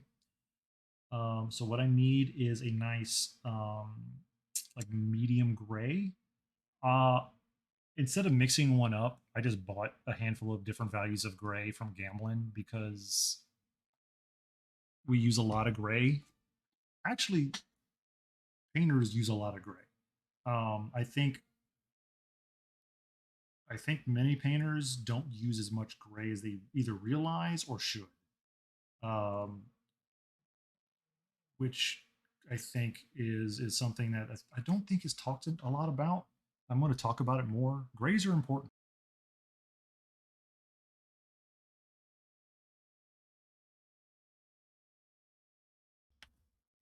Grays are very important. So I'm gonna grab. I got this light gray. I'm gonna stick next to my white over here. It's a pre-mixed gambling gray with. I'm not sure what it's made out of off the top of my head. Other than that's titanium white, I assume, given the color, it's probably ultramarine blue, and I'm not sure. Um, what we're gonna do for this is we're actually gonna grab. We're gonna show the kind of magic of using a flat. It doesn't have to be a particularly like well made. Like this is a you know 20 cent, 30 cent brush. It's not a particularly well kept flat, but we're going to use it on this part of the model here. I use a lot of flats on larger models. On models this size, like you see how large that is. It's a little harder to work with, but on all of this surfaces down here, all this stone, because it's such a large area, I'm going to hopefully be able to get away with that a little bit more. Now, before I do that though, I need to add a little bit of variety into the colors. So before I actually do that, and I should have done this before I wiped it all away.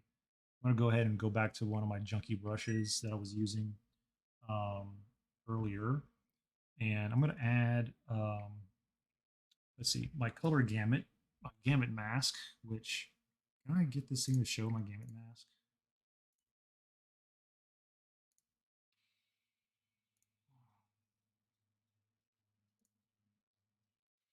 Mm, I can't, it's not wanting to show my other image windows, but I made a gamut mask with an online tool that kind of limits what colors I can use. But the center of it is effectively the color that I already have down on this model for the doggy. So any gray tones on the color wheel I can pretty much use. Now I do want it to look like stone. So stone, it's got a lot going on. I particularly like using iron oxides for stones, things like Terra Rosa. I'm just gonna grab a little bit of that. I don't really have an orange of any kind on the palette, so I'm gonna go ahead and just add a touch of that here.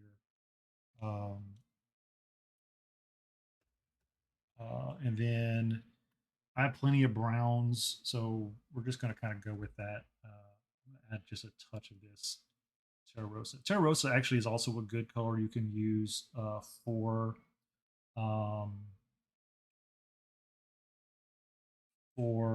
words.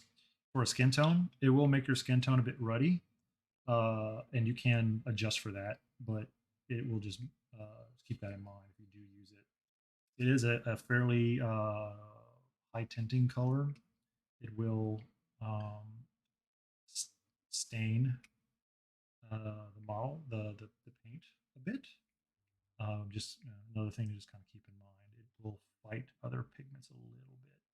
Just kind of stippling a little bit of that in there. Give it a little color variety.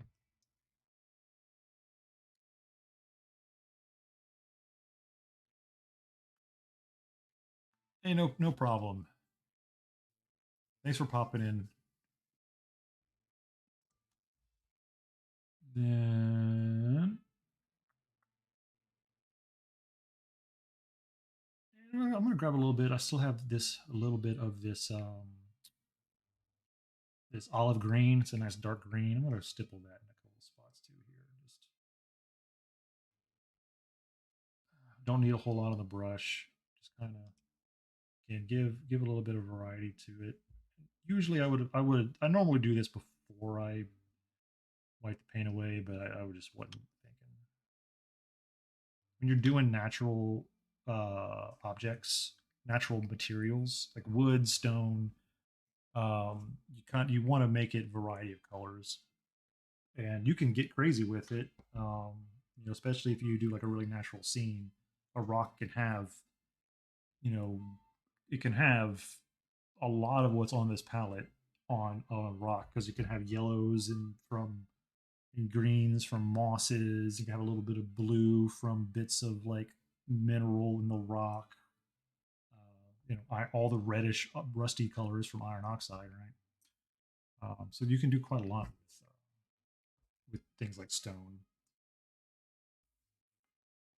My phone beely booped.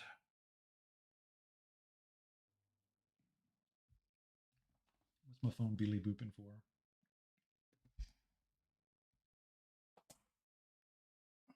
One moment.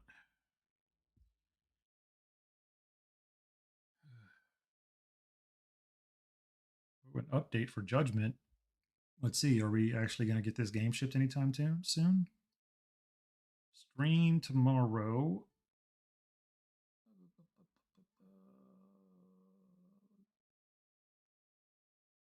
Nope, doesn't look like an update on fulfillment. So I'll read the rest of that later.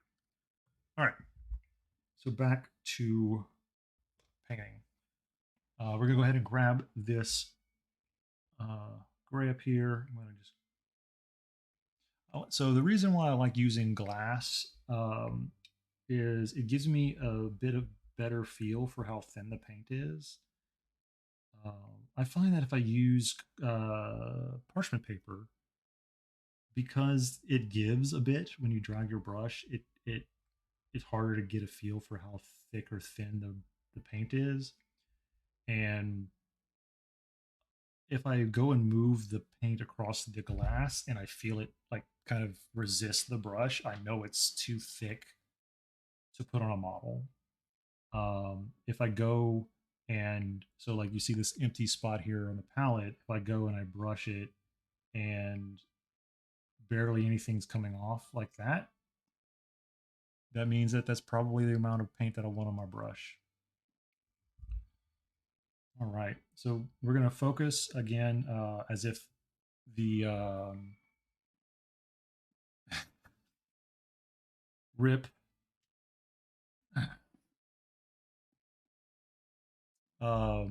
so we are focusing this model as if pretty much the light is coming dead on uh, from where the camera is.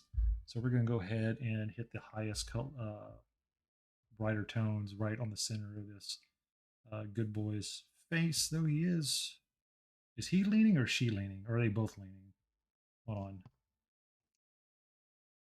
Is it because the model is. Nope, he is slightly leaning to the side, just ever so slightly.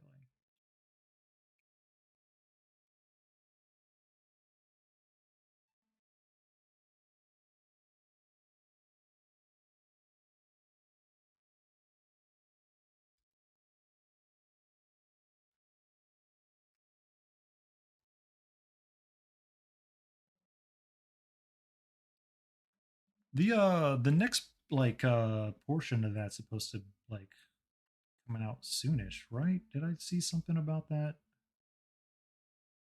The remake. I got mixed feelings on the remake.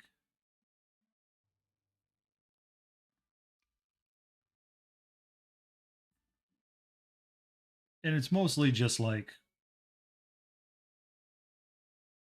I feel kind of cheated that they're gonna make me buy 3 games in order to play a remake of, you know, of a game that I really enjoyed.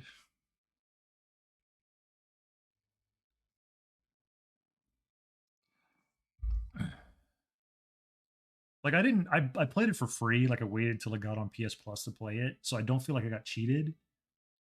But my biggest complaint about the game actually was like they worked a lot on the combat system to make half the combat system mean nothing. Like a good 3/4 of the materia are 100% worthless. There's no reason to ever use them because of the way the action economy works. There's no reason for me to ever use slow on something. There's no reason for me to ever cast, you know, bio on a monster. Like most of those abilities were just 100% worthless just because of the way the action economy of the game worked. Um, it was just not worth doing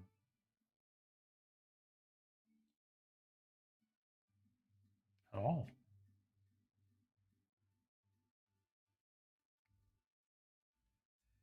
Like even for the bosses, because a lot of the bosses were immune to almost every single status ailment.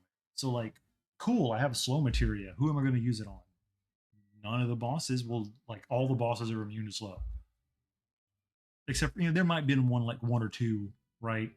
But like that doesn't justify me ever recasting it. A lot of the non-attack spells were just completely pointless.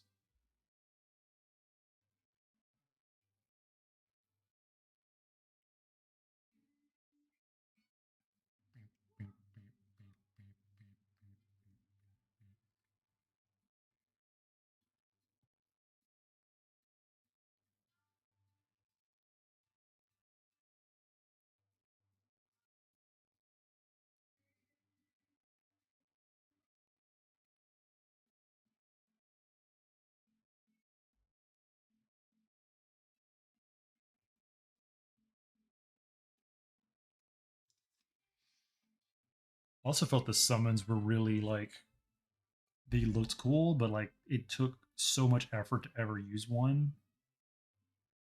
I felt like it wasn't like they just felt weird because you still had to like use action your action points to get them to do things. It was like, okay, well, all right, I guess that's cool. Like they just didn't. Again, it was because of the way the action economy worked. It just didn't really feel like they did much. If they did things completely independent of the player, that'd be great, but they don't. So they're kind of worthless.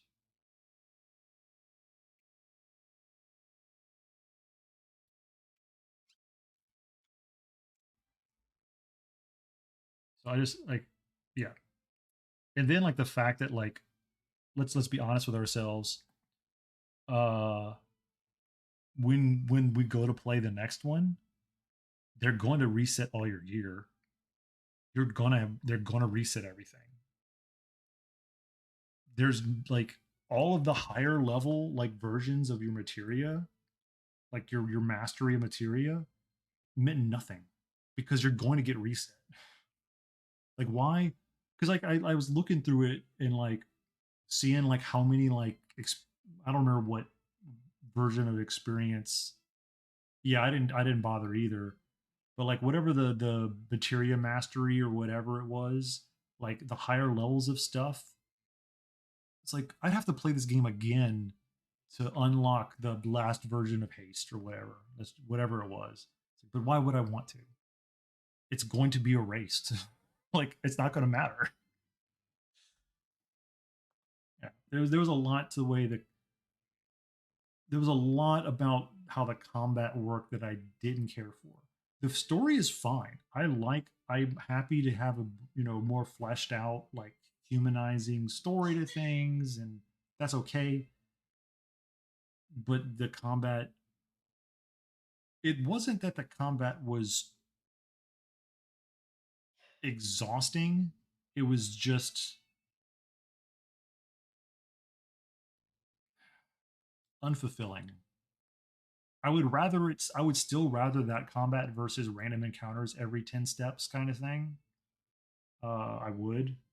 The fact that there wasn't, a million bajillion combats was nice playing through the game, but a lot of what you could do in combat was pretty narrow, far narrower than in the turn-based version.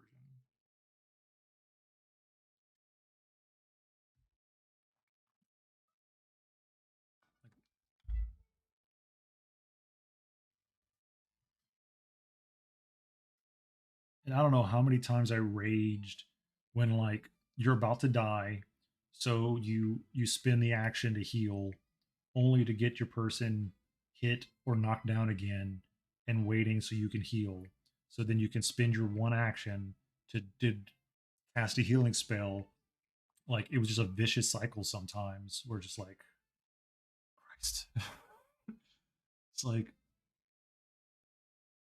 I think I think if they like if I was given a chance to redesign that crap, I would have gotten rid of all of the healing stuff or the healing materia, you attach it to other abilities. That way when you use other abilities, you would also heal.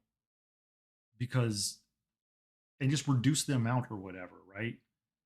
Um it was just it's like, oh shit, I don't have anybody who, I'm out of mana or whatever. I can't cast a heal spell with this dude. Let me use a high potion. Use a high potion. Okay, well I'm gonna wait 15 seconds until I act again. Oh, I got hit for 500 hit points. High potion.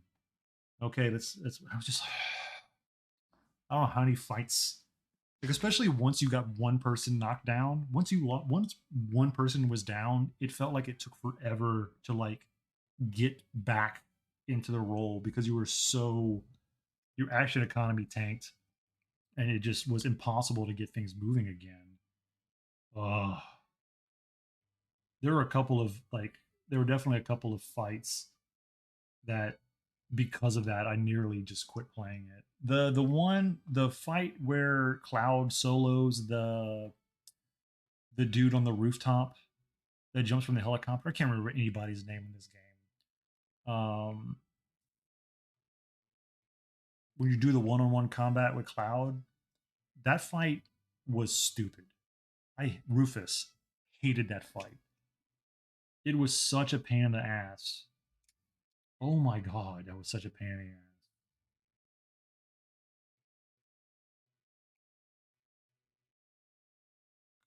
the ass. That was a bad fight.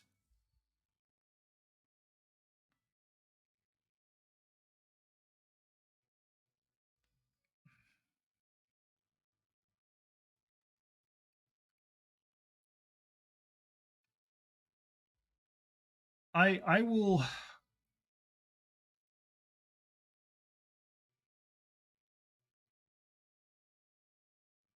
agree with you, except that I also like I'm not going to play either of them again. Like I've gone back to play older RPGs and I can't do it anymore. Like going back and playing old school random encounter RPGs is miserable. I hate it. I hate just the random encounter thing. I can't do it anymore. It's such a it's a time sink and I just refuse to like be part of that anymore. As much as I loved a lot of those games, like as much as I love Final Fantasy VI, like I don't think I can go back and play it with random encounters. No. Mm-mm. I don't I don't have time. I don't have time to grind. Like the fact that you didn't have to grind in Final Fantasy VII was nice. Yeah, like I love 6. I would love for them to redo 6 in any meaningful way, but I'm not playing a game that has random encounters. I think they actually are doing a sprite refresh on 6 and re-releasing it, but I think it's still random encounter. And I don't have it in me to play a game like that. Not anymore. This fly in here is going to make me just rage quit this stream. There's nothing here for you, fly.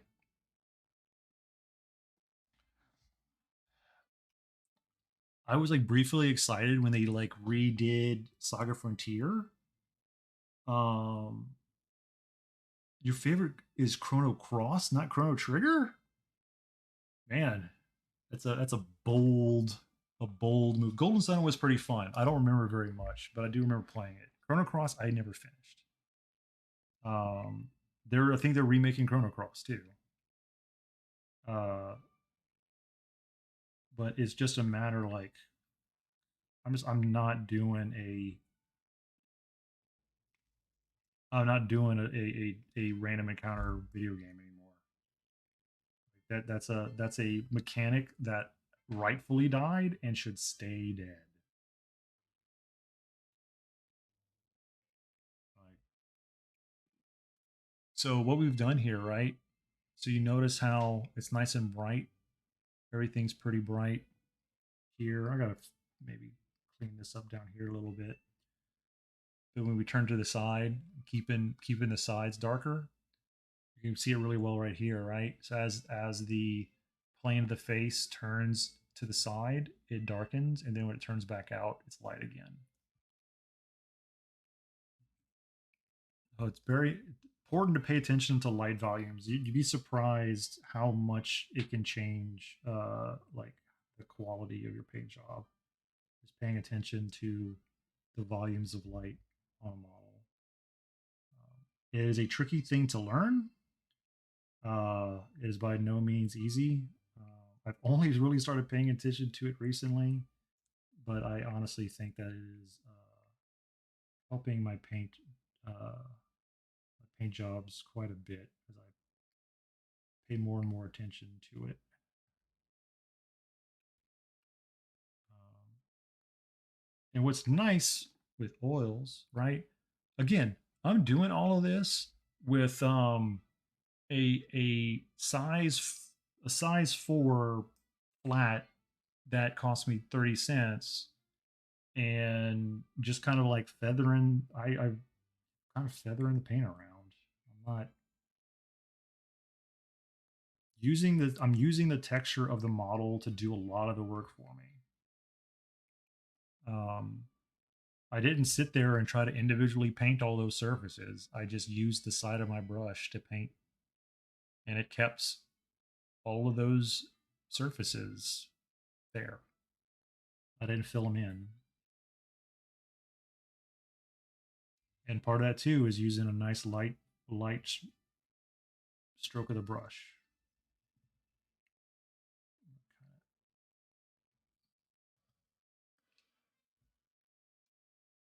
Get a little bit more on the brush.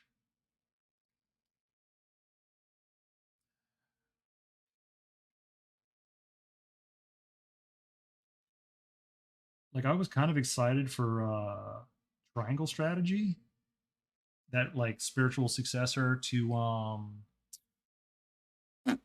Final Fantasy Tactics.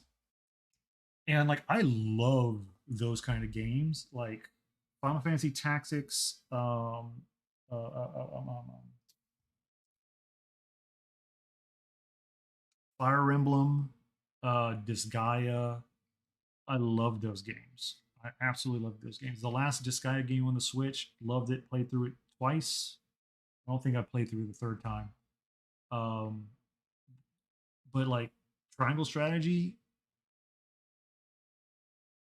I couldn't get past the demo. I don't know what it was about it. I was like, yeah, cute. You made like a really pixelated like throwback RPG, but like that's the extent of the nostalgia. Like, hey, remember games used to look like 16-bit or 32-bit?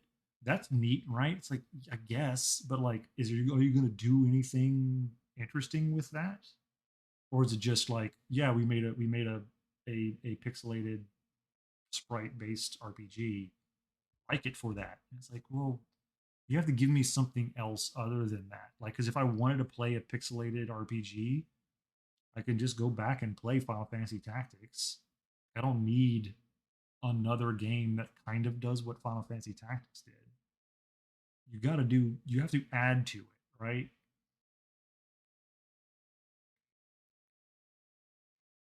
Half of Square Enix seems to not get that. They make some good stuff that are not retools of old RPGs. But man, sometimes they just, I don't know.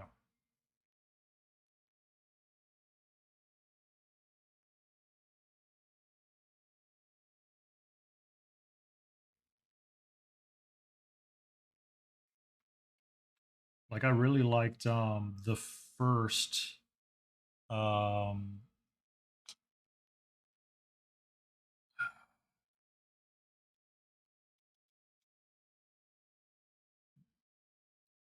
the original one on the NES is garbage. Go back and play it. You won't like